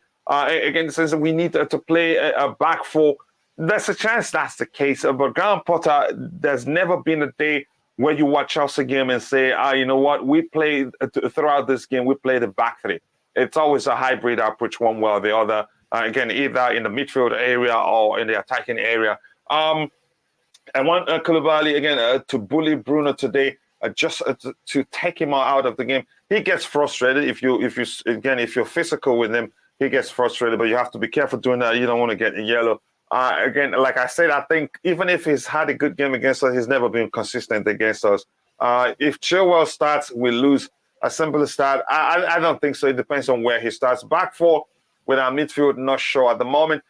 A back four, it depends on the application on who you deploy. Again, in the midfield area, we've done that before and it worked. We started with a hybrid back structure approach against Wolves. Back four, back three, depends again whether we're attacking or defending, and it worked quite well. But that's, by the way, we come back to build the lineup. We can say again, I think most definitely. I think Jorginho starts. If you think otherwise and you're on the panel, you let me know. I think he starts, really. Richard, what do you think? I think, injuries aside, I think he starts. I think it's a very strong possibility. I mean, it's possible you could have Ruben there with Kova, but I don't believe that. I think he's going to be required for forward passing because of his ability and his tempo. I think that's what he's going to be needed for. Be damned with his defensive frailties, you know. So I think that's what he's going to do. Yep. Again, thanks so much for saying that, Bobby. What do you think? Your best friend will start today. I think he's going to start. But what do you think? Okay, it will take Bobby like a few seconds to unmute his phone if he's using a smaller device. Ty, what do you think? Jorginho starts. I think we can't, even if we don't like him, we can't do otherwise. It's as simple as that. Yeah, I think Jorginho is going to start. I just hope he doesn't make another mistake. Yeah, which is again, mistakes will come. But that was a brutal mistake that cost us. Yeah, it was. And did I have to be? You know, I still, if I close my eyes, I still see that touch of his just from a corner. Are you kidding me? Come on. Yeah, he was just trying to control it and maybe pass it nicely, right? Again, should have headed it. Well, yeah, when he should have gone again, just boot it forward. It's as simple as that. Again, that's what I think he should have done. But it has happened again. We don't judge him with that one mistake. Again, I forget. Yeah, I know, and forget every other thing he's done for us. No, I do. Listen, I do. I do highlight his positives. Come on, you must admit that. But that one is embedded in the back of my cerebral cortex. That's for sure. Now you're going medical, scientific. That's part of the brain, right? Yes. Here says again, because he's not good at football, plus his pace will let him down. You really don't like him, do you, Thomas? I know it doesn't sound too like you like him, but I have to pay attention. Really, I think I'm starting to think about his pace now. Now that it's people have started to talk about it. But let's see what we have here again. Thomas says again. Your response to him, you guys slug it out there if it's a fight. Again, I don't see Gallagher, Jorginho midfield. Let's see. When was the last time Jorginho made a mistake? Stop bringing. Yeah, it's like that. When how people were judging Kepa with that again, him refusing to come off the pitch, and that goal he conceded, like long range shot he conceded against Leicester City. People brings it up all every time when we were calling for Mendy to taste the bench a bit. What about the Spurs game? Didn't he make a mistake against the Spurs game? No, he made another mistake recently, but it went out of play. So he has made mistakes recently. No, he made a mistake. Use that to judge him. But in the Spurs game, he didn't clear it in the box, and they scored from it. That's another mistake. Yeah, go ahead, Ty. He hesitated. I mean, and this is something that is so common when you're in doubt or when you seem lost. Just kick the ball out for a throw-in. Do something. Kick it ahead of you or something.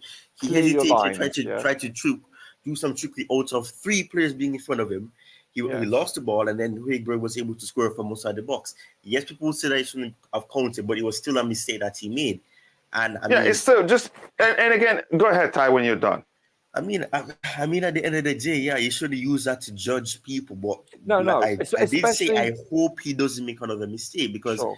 Sometimes people have these mistakes against certain teams. Look, for example, Tyrone Mings. Tyrone Mings has made so many mistakes against Chelsea. Oh, no. If he doesn't make a mistake, then I'd ask him for his ID. Yeah, because I remember last season, he made a mistake and Kovacic was able to score. And then this season, he was trying to head the ball forward and he went back. And he scored an own goal after our game. So you saw that, right? Yeah, so many people have banter games where they have one of their worst performances against certain clubs and when they play against certain teams. So that's why I said I hope he doesn't make a mistake. Yeah, I hope he doesn't. Again, when was the last time Jorginho made a mistake? Yeah, again, I get it.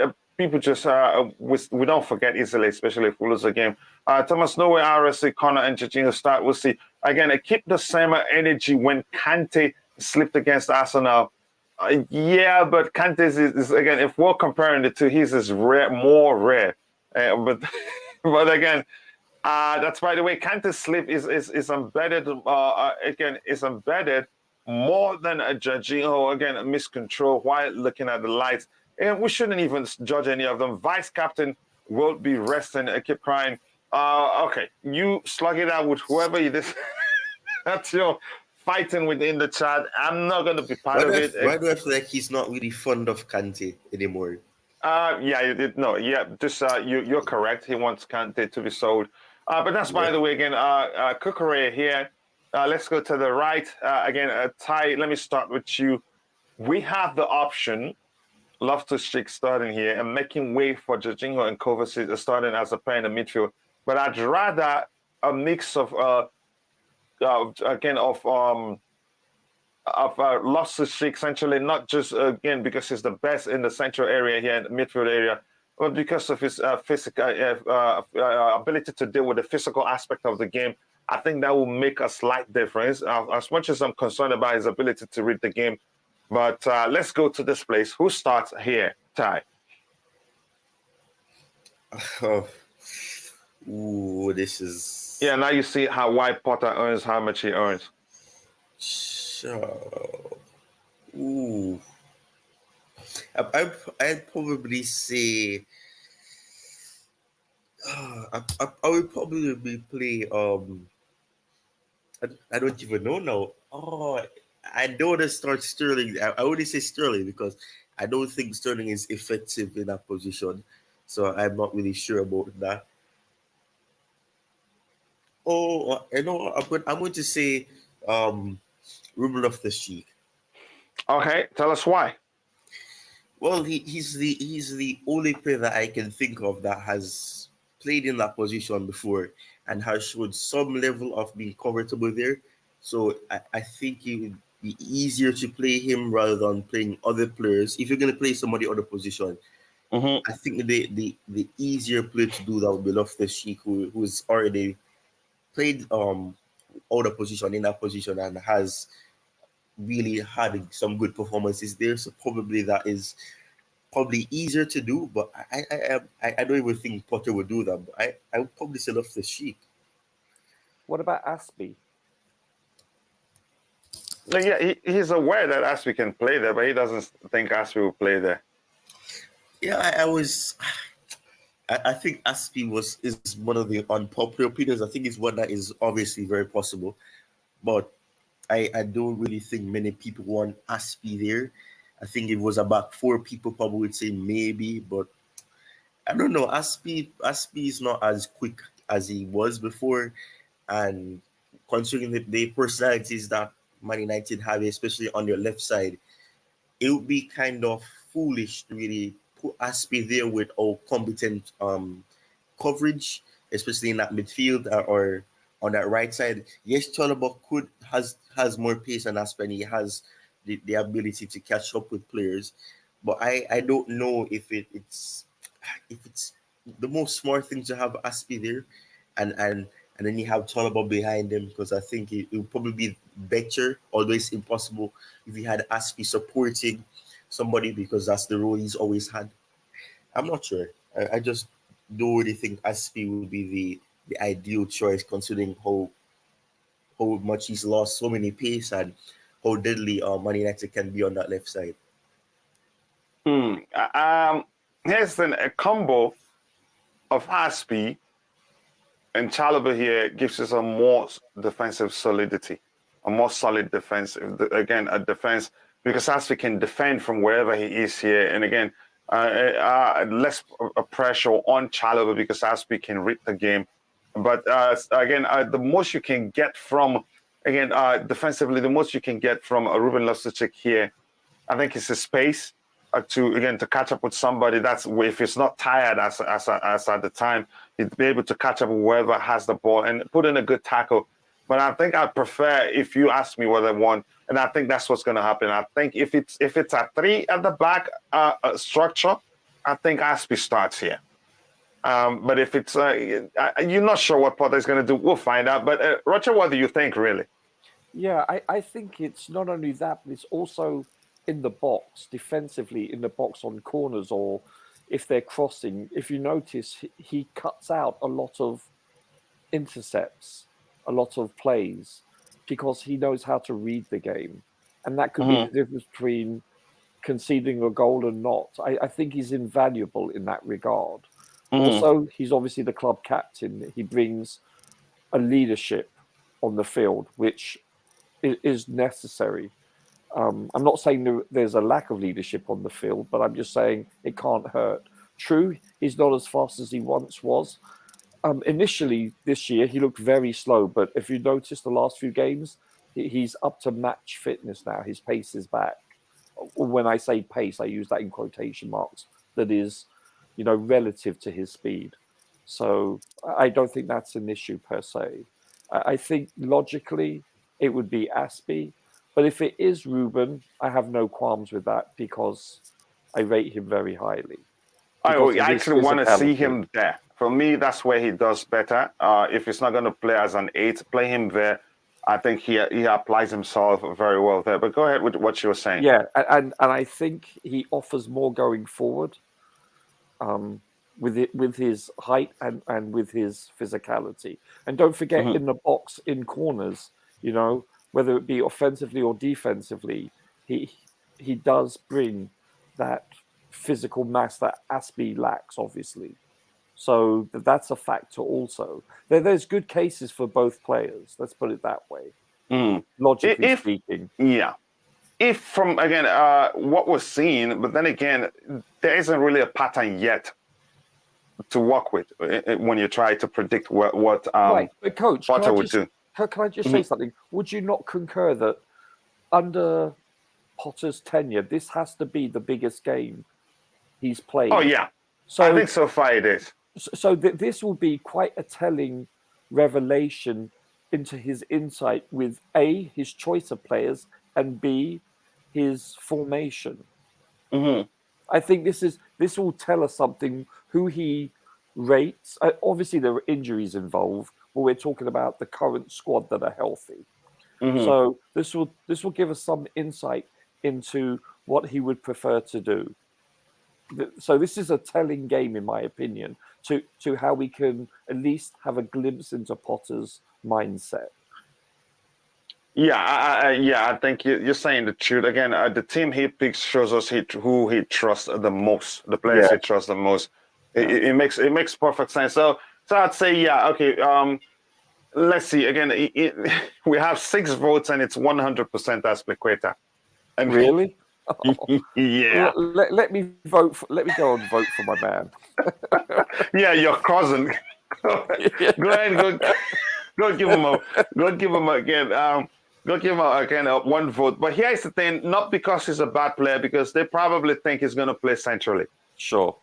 Yeah. Yeah, that's what I think. They probably think he's going to play in the midfield area, which makes a sense. If we need somebody to at least be physical enough to unsettle Casemiro. Not really, Casemiro. I think he's physical, but not the most physical. But again, if both of them, man, the combo they have there. We need to be a bit physical in the midfield area. So it makes sense now for us, for him not to go there. So here, again, we still got to ask the chat. We have the option of Kovacic playing there and Loftus-Cheek playing there too. I don't know whether Potter, I don't know what he does. Because Kovacic, you can say he was one of the reasons why we started playing well against Brentford. He was one of those guys that changed the game for us. I rate him highly. Oh wow! I think he's, like I said, he's the only guy that plays when every other person in the team cannot play. On the team cannot play when we play against teams that defend deep or press us aggressively. And you don't take, And coach, also, if I'm not mistaken, don't forget he's trained with Casemiro. He knows his weaknesses and his strengths. Do you think really that's the case? Or probably I'd rather go with he'd feel like he can stop him, not really because he knows his weaknesses. No, I'm just saying he knows his tendencies. You see I get your point, but I'm just saying, do you really think, again, for me, I would see it from the perspective that he knows him. He'd feel like, again, he can stop him because he knows him. That's common with humans. Usually you don't respect people you're too familiar with that much. You're more competitive. You don't want to let them get the best out of you. Do better than you in most cases. You want to be the one to do better. It's just like the competition you have between siblings. Yes, I get it. Yeah. So again, to me, that's why I'd like to see it from the perspective that he'd feel like, okay, yeah, I'm going to show you that I'm the better player or something like that. Yeah, but it's hard to tell what Potter does. But the thing is this: if Kovacic starts centrally with Jorginho, then Ruben Loftus-Cheek most likely will start in the right wing back position. And there's a chance also. I think Potter has played him slightly. I'm not sure if I've seen him play him in the eighth position, or did he operate from the right wing back position, but got forward enough as he likes it. But I'm not really sure. Ruben came in as a number 8. Remember was it against Villa or whomever? And he came in and he looked potent. That's his best. But that's his best position for me. Yeah. It's an 8. He's an 8 traditionally. I know that. A tie. Who pairs Jorginho? I would. Well, if the situation is this, I may have to say Loftus-Cheek. Mm-hmm.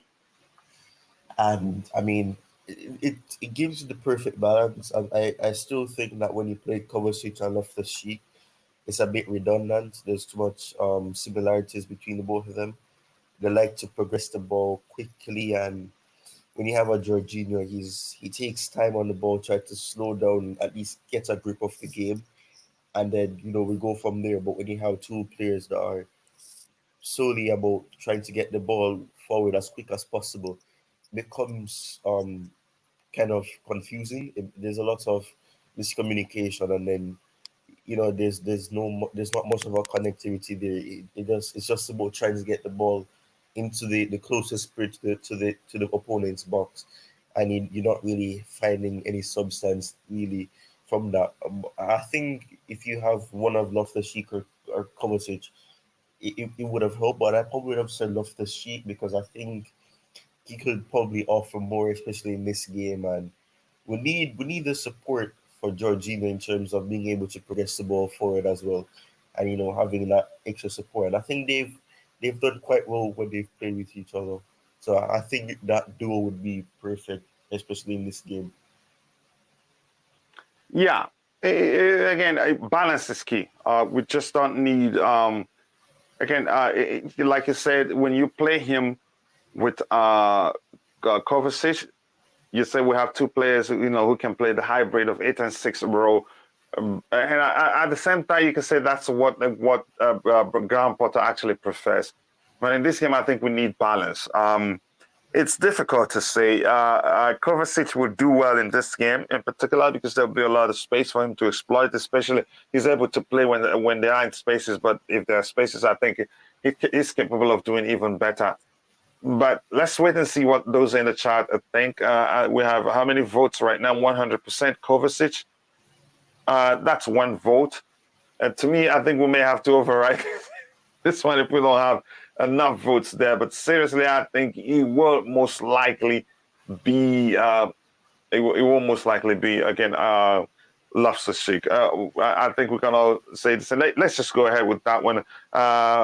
3 votes, and it's still Kovacic. Wow. Really? I think it's going to be Kova. You think so, really? Yeah, I really do.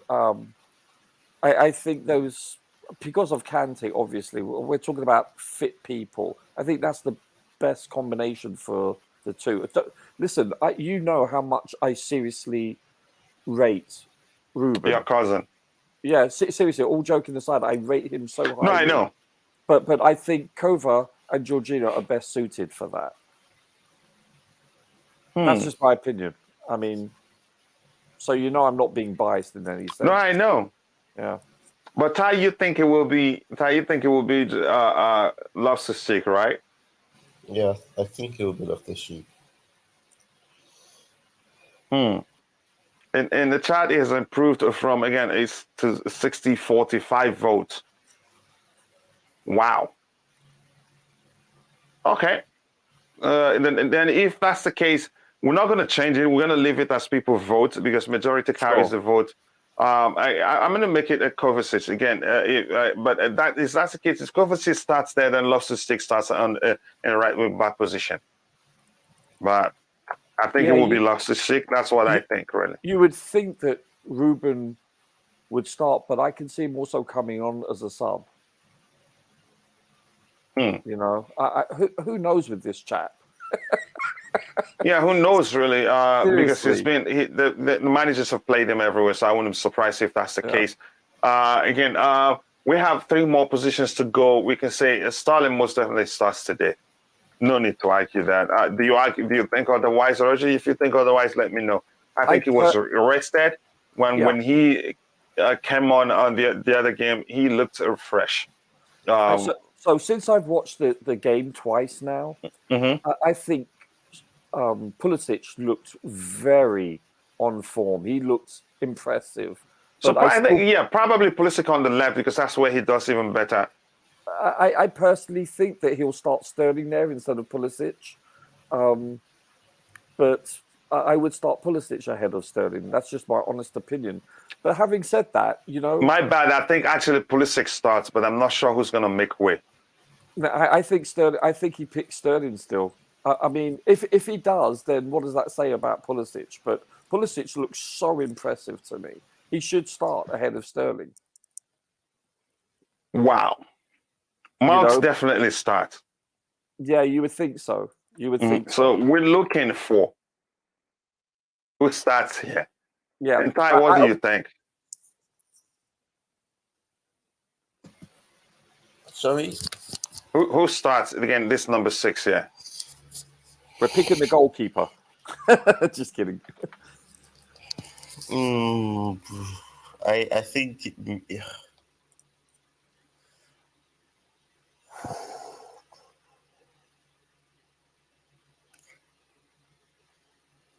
Yeah. I think it may be it's not easy Sterling. for Potter. Go ahead. I think it may be Sterling. If you start Sterling there, who's starting at the number 10? That's a chance one of them play as a false 9. True. But that means we'll have to leave out Aubameyang. I think Pulisic has a place in this game. The problem is knowing where.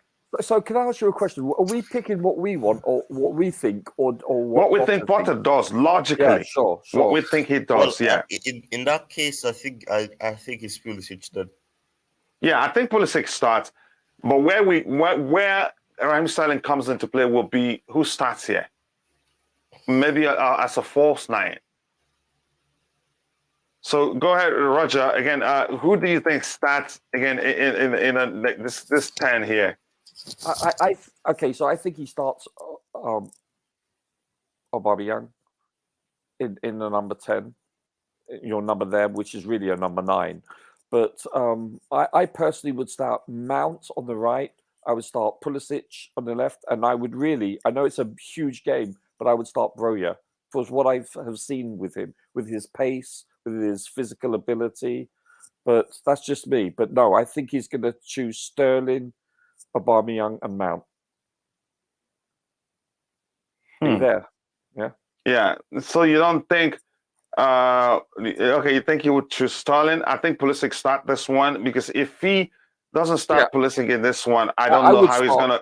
Yeah, I don't know how he's gonna explain it to him. But go ahead. Yeah, because remember last week we said if he doesn't, because he didn't start versus Brentford and Villa, we were thinking it has to be a rotational position, and therefore he has to start versus Man U. Now, if he doesn't start again, considering he came on and looked better than anybody, then Pulisic has to seriously question his future with Chelsea. Yeah. He really does. So it wouldn't make sense if he doesn't start. The question is who makes way. Kai, most definitely, I know, drops to the bench. I feel like I'm not being bombastic. I'm being serious because he hasn't given him any glimpse at starting. But you know what, though? The only thing about Pulisic that I can genuinely critique is the fact that he does come on as a sub and look absolutely outstanding. But each time he plays, he doesn't offer anything. Yeah, but the last time he started, he offered a lot. When did he start last? I can't even recall. Against Wolves. Did Pulisic start against Wolves? Yeah, it wasn't in the game he could have had 4 goals. I don't recall him starting versus Wolves. Maybe I'm wrong. I'd have to look at it. Let's look at it, really. I can't remember the last time Pulisic started. We're talking about Pulisic, right? Yeah, he started against Wolves. Did he really? Okay. Then I stand corrected. Yeah, there you go. Here, he started against Wolves. I had a rating of 8.0. Played to the 72nd minutes. That was the last time he started. And we were thinking, and we were thinking after the AC Milan game that he was going to start the next game, and he didn't start. We're thinking he was going to start the next one, and he didn't start, which was why we started arguing if it doesn't. Yeah. How many minutes did he play again, please? 72 minutes. Okay, that's decent. Okay. I thought you said 6. Okay, yeah, I stand corrected. I apologize. Then yeah, no, you're a human being. Again, I know you're not keeping a spreadsheet of that one. And dig with the spreadsheet yet again. I love it. No, you know what? Then yeah, so he has started him. I don't recall him starting him. Then okay, that's good. Then that increases his chances of starting today. Yeah, he should because the manager. I don't know how the manager explains this to him if it doesn't. Yeah, because he's not going on form. He cannot base it on form. Then he's basing it only what he sees in the training ground. Mm-hmm. You know, yeah, go ahead. Sorry, apologies. No, and that doesn't make sense to me because I think he deserves a start today. I really do. I think Pulisic should be starting. No ifs, ands, or buts. But I strongly suspect that Potter will choose Sterling which I over don't agree Pulisic. with. Yeah, I've got a feeling he will. Here's But what I don't you agree gotta with it. remember. I tell you, Pulisic was if Sterling start, it will not be at the expense of Pulisic. If Sterling starts, then we most likely will play a false nine. Sure. Where Or Mount doesn't start. Period. Yeah. Or Mount doesn't start, but I don't see that happening really. Yeah, but I think for the number 9 position, I'll start with Daisy in a bit. Again, it says again, please subscribe when you enter. Like and subscribe, please. We have 47 likes, just 3 more to get it to 50 likes. We can get it there if you haven't. Please take a second to drop a like on the video and subscribe to the channel if you haven't. Thank you so much. Again, twice now, I think we made it to 100 likes since the transfer window shot. But again, we can get it to at least 50 today, and it will be awesome.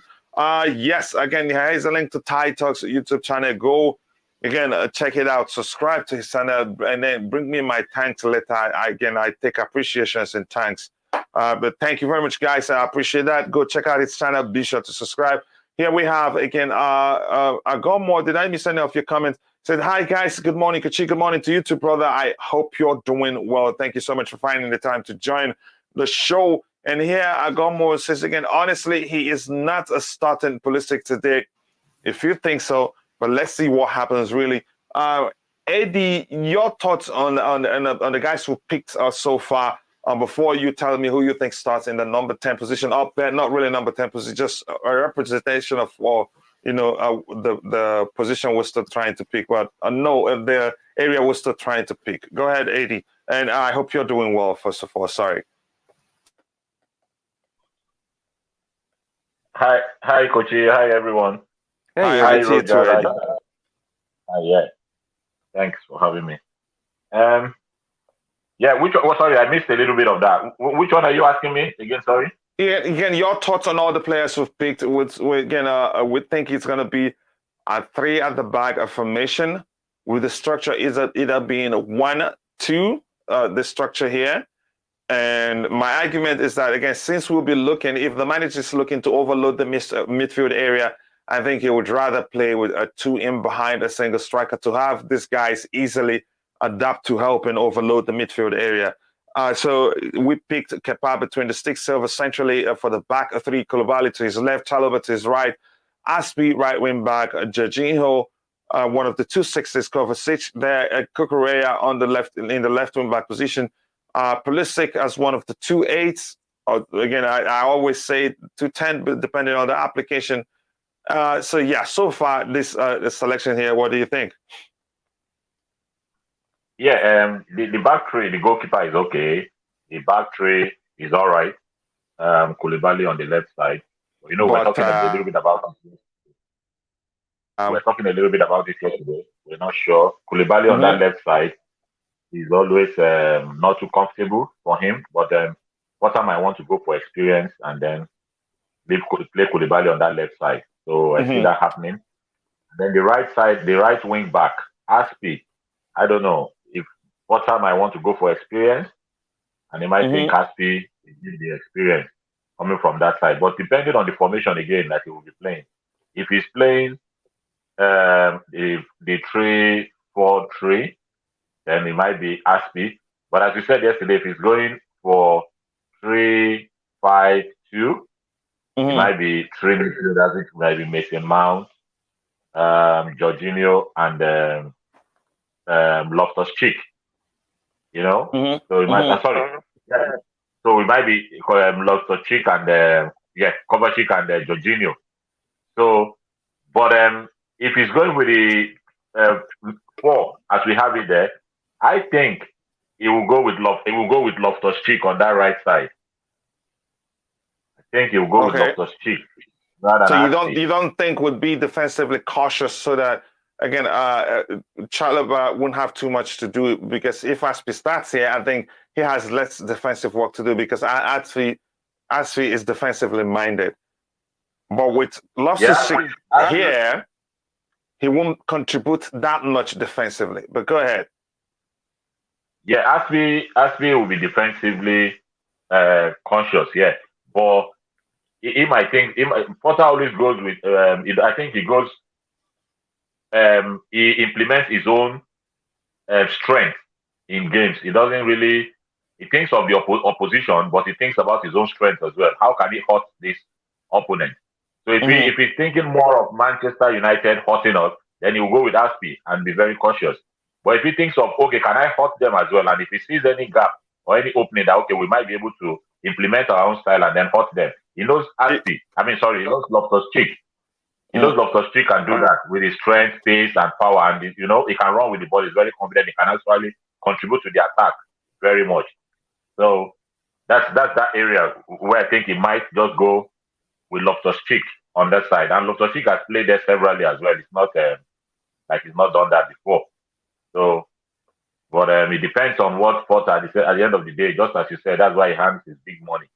He will go with what he thinks. But I think he thinks more, this agenda we've been talking about the English players, if that is the case, I say Loftus-Cheek will start as well. Yeah, it's really difficult to say to tell what he does. Your thoughts again now, the number 9 position, Aubameyang, he rested, right? Didn't he? And Broya started. He had to come on later. So to me, again, if we're banking on on him, rotating players as again, it's usually the weights down. Like this player plays today, then the other player plays the next one, with some exception. But in this case, I think Aubameyang starts. But do I think he'd be the better option? I'd say, I think we need again a much more quicker, much more powerful player in the person of Broya, because they'd be scared of his pace and his power too. But what do you think? How about you? Who do you think starts there? I think he will go with Aubameyang, even though I would rather see Broya. I think he's going to start Aubameyang. Considering Broya started the last game, so that tells us he's thinking behind that he's thinking of Manchester United. So he knows he might definitely Aubameyang will start. So that settles that for me. I think he's going to start Aubameyang over Broya. Yeah, I think that's the most likely thing to happen. If Broya starts, I'll be surprised. Yeah, but one thing where we are now concerning those two strikers we have, whoever he starts, I don't think it's going to be any big problem. He starts Aubameyang, he starts Broya. Whoever comes in, the other one will come in and do well. I think Broya coming on, he will look at Broya coming on and having more in the game than him not starting Aubameyang, because he will think Aubameyang might. Because Aubameyang is a very good finisher. You don't take that away from him. And if we create early chances, Aubameyang might take those chances. And that's what we need in this game. There will be few chances, and as we can take our chances, then that settles it for us. But I say start with Aubameyang and then maybe bring on Broya when they're tiring, with his pace and his strength. So. Yeah, we'll have a few minutes to round up, but we can get there. So for you, it's Aubameyang. And how about you? Again, Ty, who do you think starts in that position?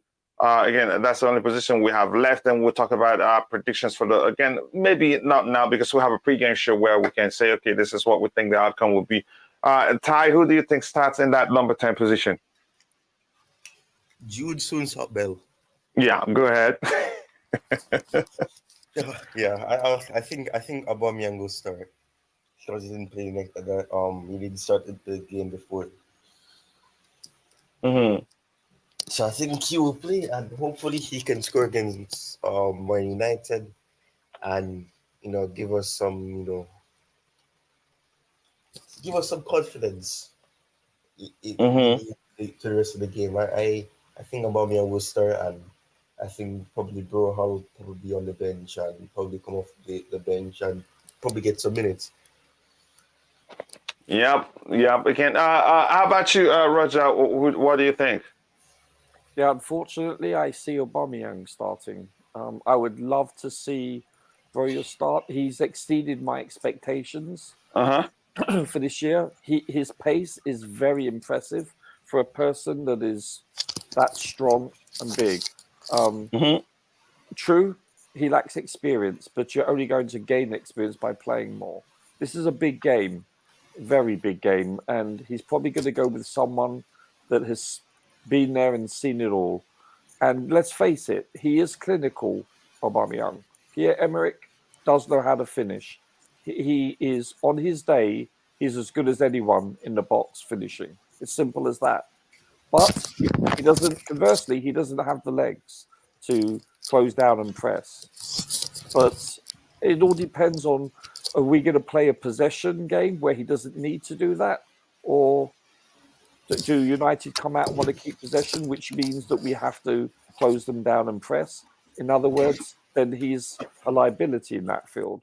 So there's many things, there's many attributes to this, to this strategy. But I honestly can't see him starting Broja. However, if Potter does indeed start Broja, this bodes very well for his future. Yeah. Even again, yeah, I understand your point, but it'd be difficult to happen. Again, 7 votes, and it's 100% Aubameyang, and yeah, I'm not surprised. We're plugging that one in. Again, we're rounded by another question I will ask the panelists.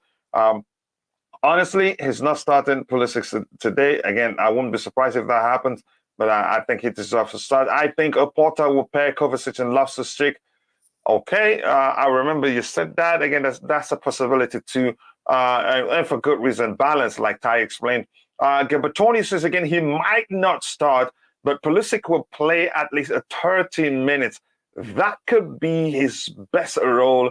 To be honest, an impact player, just the way Thomas impact player off the bench, just like the way Thomas Tuchel, I believe Thomas Tuchel sees him. But let's see what happens again. But Tony, I agree with you. Again, 7 votes, and it's Aubameyang. I think we can only say it's Aubameyang. Let me ask you this, Roger, while I'm with you, I think we're going to call it a day after we all all of us give our thoughts on this particular question. The question I want to ask is this: if we win this game, would you agree that again we'll be in the title race? Again, mathematically we are, but would you believe yes we're in the title race? Yeah, mathematically. But otherwise, you don't think so? I think we're playing for top 4.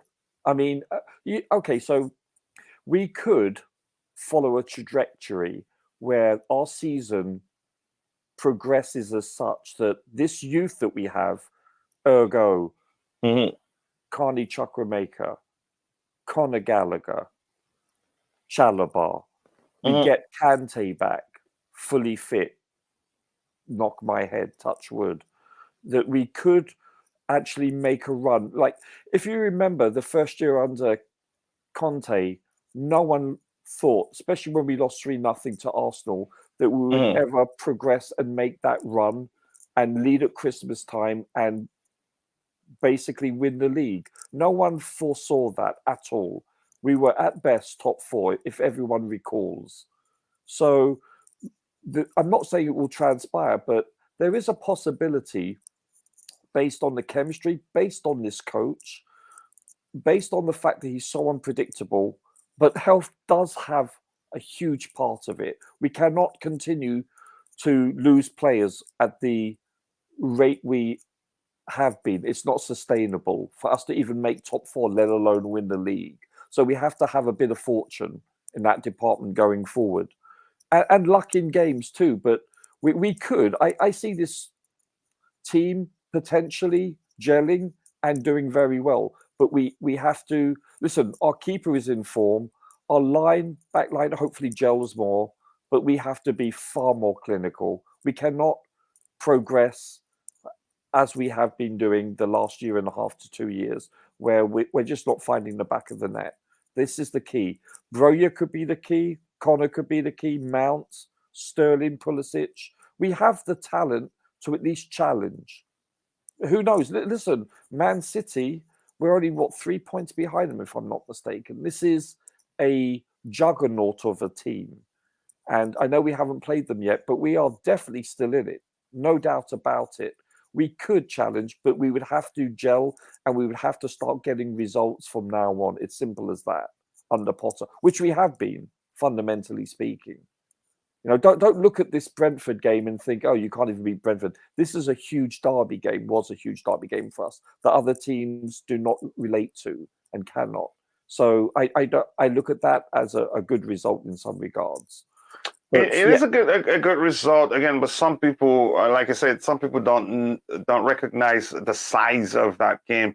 Yes. Because they didn't know. A few people probably didn't even know it was a London derby. All I'm trying to say is I didn't foresee us winning under Kante the first year. Conte, I mean. You know, especially after the 3-0 shellacking with Arsenal. And then we went to a back three and look what happened. So it's possible. And I think we have a very talented, young and upcoming squad. You know, with a balance, with a Soussan or a balance, a sprinkling of veteran, you know, like Silva. Except he has to stay healthy, period. Otherwise, I think we can safely assume, with the exception of Kepa the last few games, he is usually our best player on the pitch, him and Reece. Reece has to come back and stay healthy. We cannot afford to lose anyone. Can we win it? Yeah, actually, I can see it realistically, I'm talking about, not in my dreams. Realistically, this team can gel and go on like 5-6 years ago we did. I can see that, you know, unbiasedly. We have the talent. We have depth too.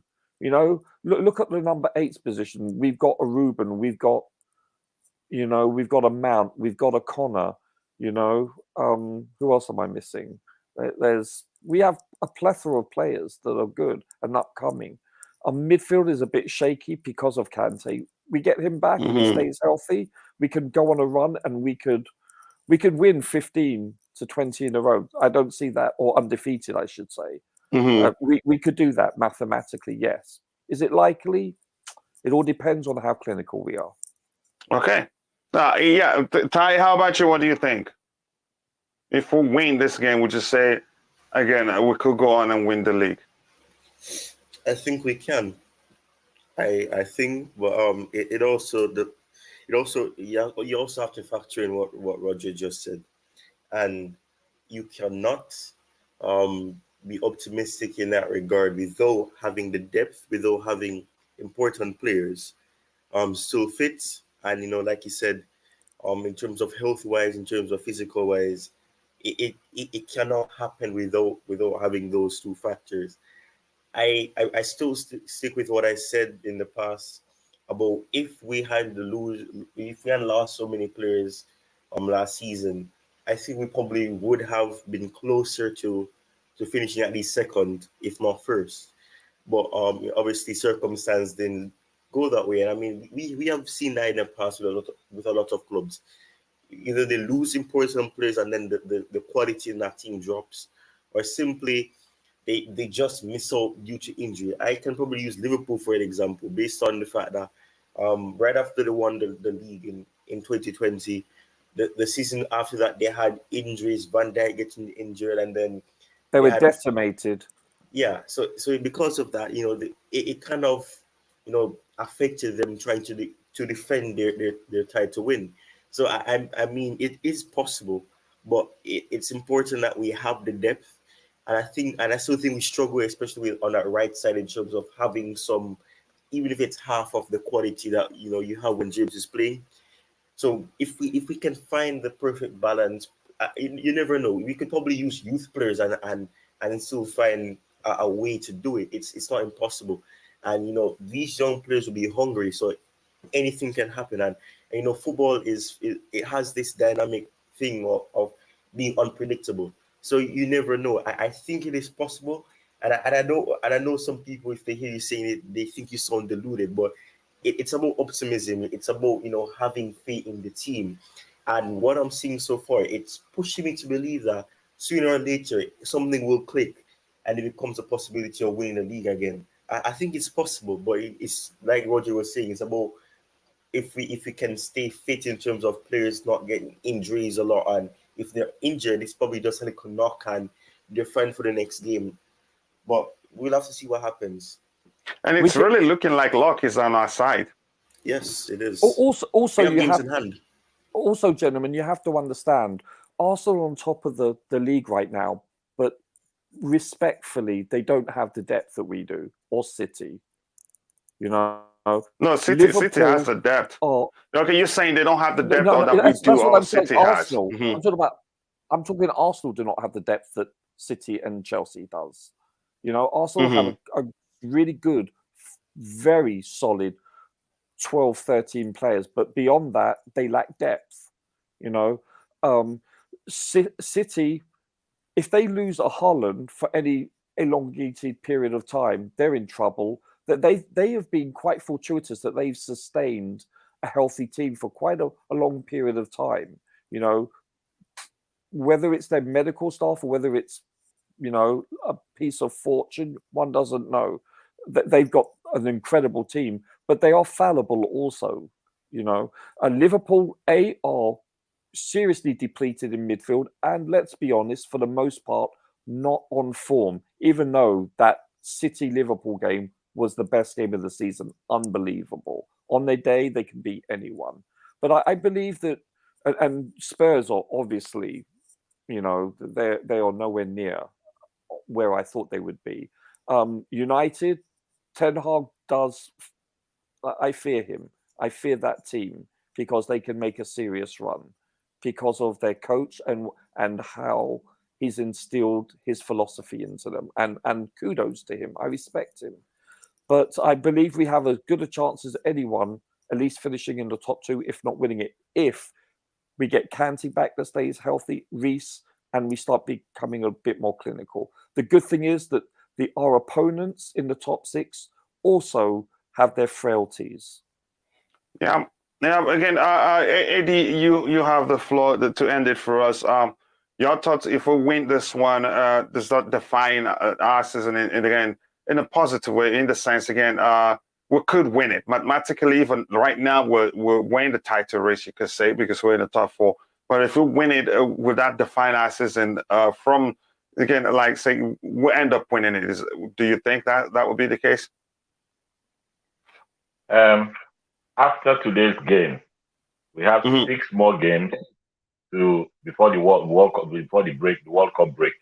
And the 6 games, we have 3 league games, and one of those 3 league games involved Arsenal.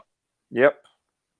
And the other game, which is the EFL, the Carabao Cup, it's against Manchester City. Yep. So, I just looked at Arsenal's fixtures going up to the 6 games in the league. I mean, before the break, they've got winnable games. But the key one will be the one we play against them. If we end up winning our own games, they win theirs. And we come up against them, we end up being 4 points behind going into the break. And players will go away. And by that time, we should have Kante fit by the time the break is over. Reece James might be fit as well. So coming back, and then we don't know how many of their players will go on. Just as Roger said, they don't have depth. So if they have their players going on the World Cup, going to the World Cup, and if injuries come in for them or tiredness or whatever, it might impact on them coming back after the break. So looking at that, if we keep winning, and they have winnable games, just as I said, because they have today they're playing Southampton, and then they play. Tomorrow also they play Southampton. The next game of the league they play Nottingham Forest. The next one they play Chelsea, and then they play Wolves in the league. For them on paper, all those games are winnable for Arsenal the way they are playing now. But the key one is the one against us. So if we keep winning and they keep winning, we might end going to the break being 4 points behind them, and that's not huge to make up. But we don't expect if we don't allow the gap to build again, they don't open up any more gap against us. We're still in the race. I think we're still in the race. So at that point, after the World Cup, we have Kante back, we have Reece James fit again, and then we go from there. Hopefully, our players as well don't go to the World Cup and get injured, touch of wood. Then we might see what's going to happen. But we have depth more than they do. Yeah, thank you so much. I think you could say Aubameyang starts, like that's what everybody agrees. Aubameyang starts here. Let's see what happens. And again, we're capable of winning it. We have enough depth. Plus, in January, I think we'll still add more players to our squad. Yeah, they don't have, again, enough depth to do that. And if we beat them, again, we win all our games before we meet them and beat them, then we still stand the chance of winning.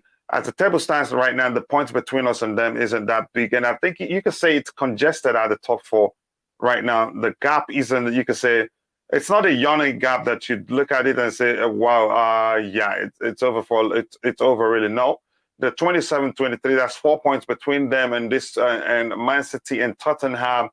And again, they've played how many games? Okay, we played 10 games at least. So I think the gap isn't too much.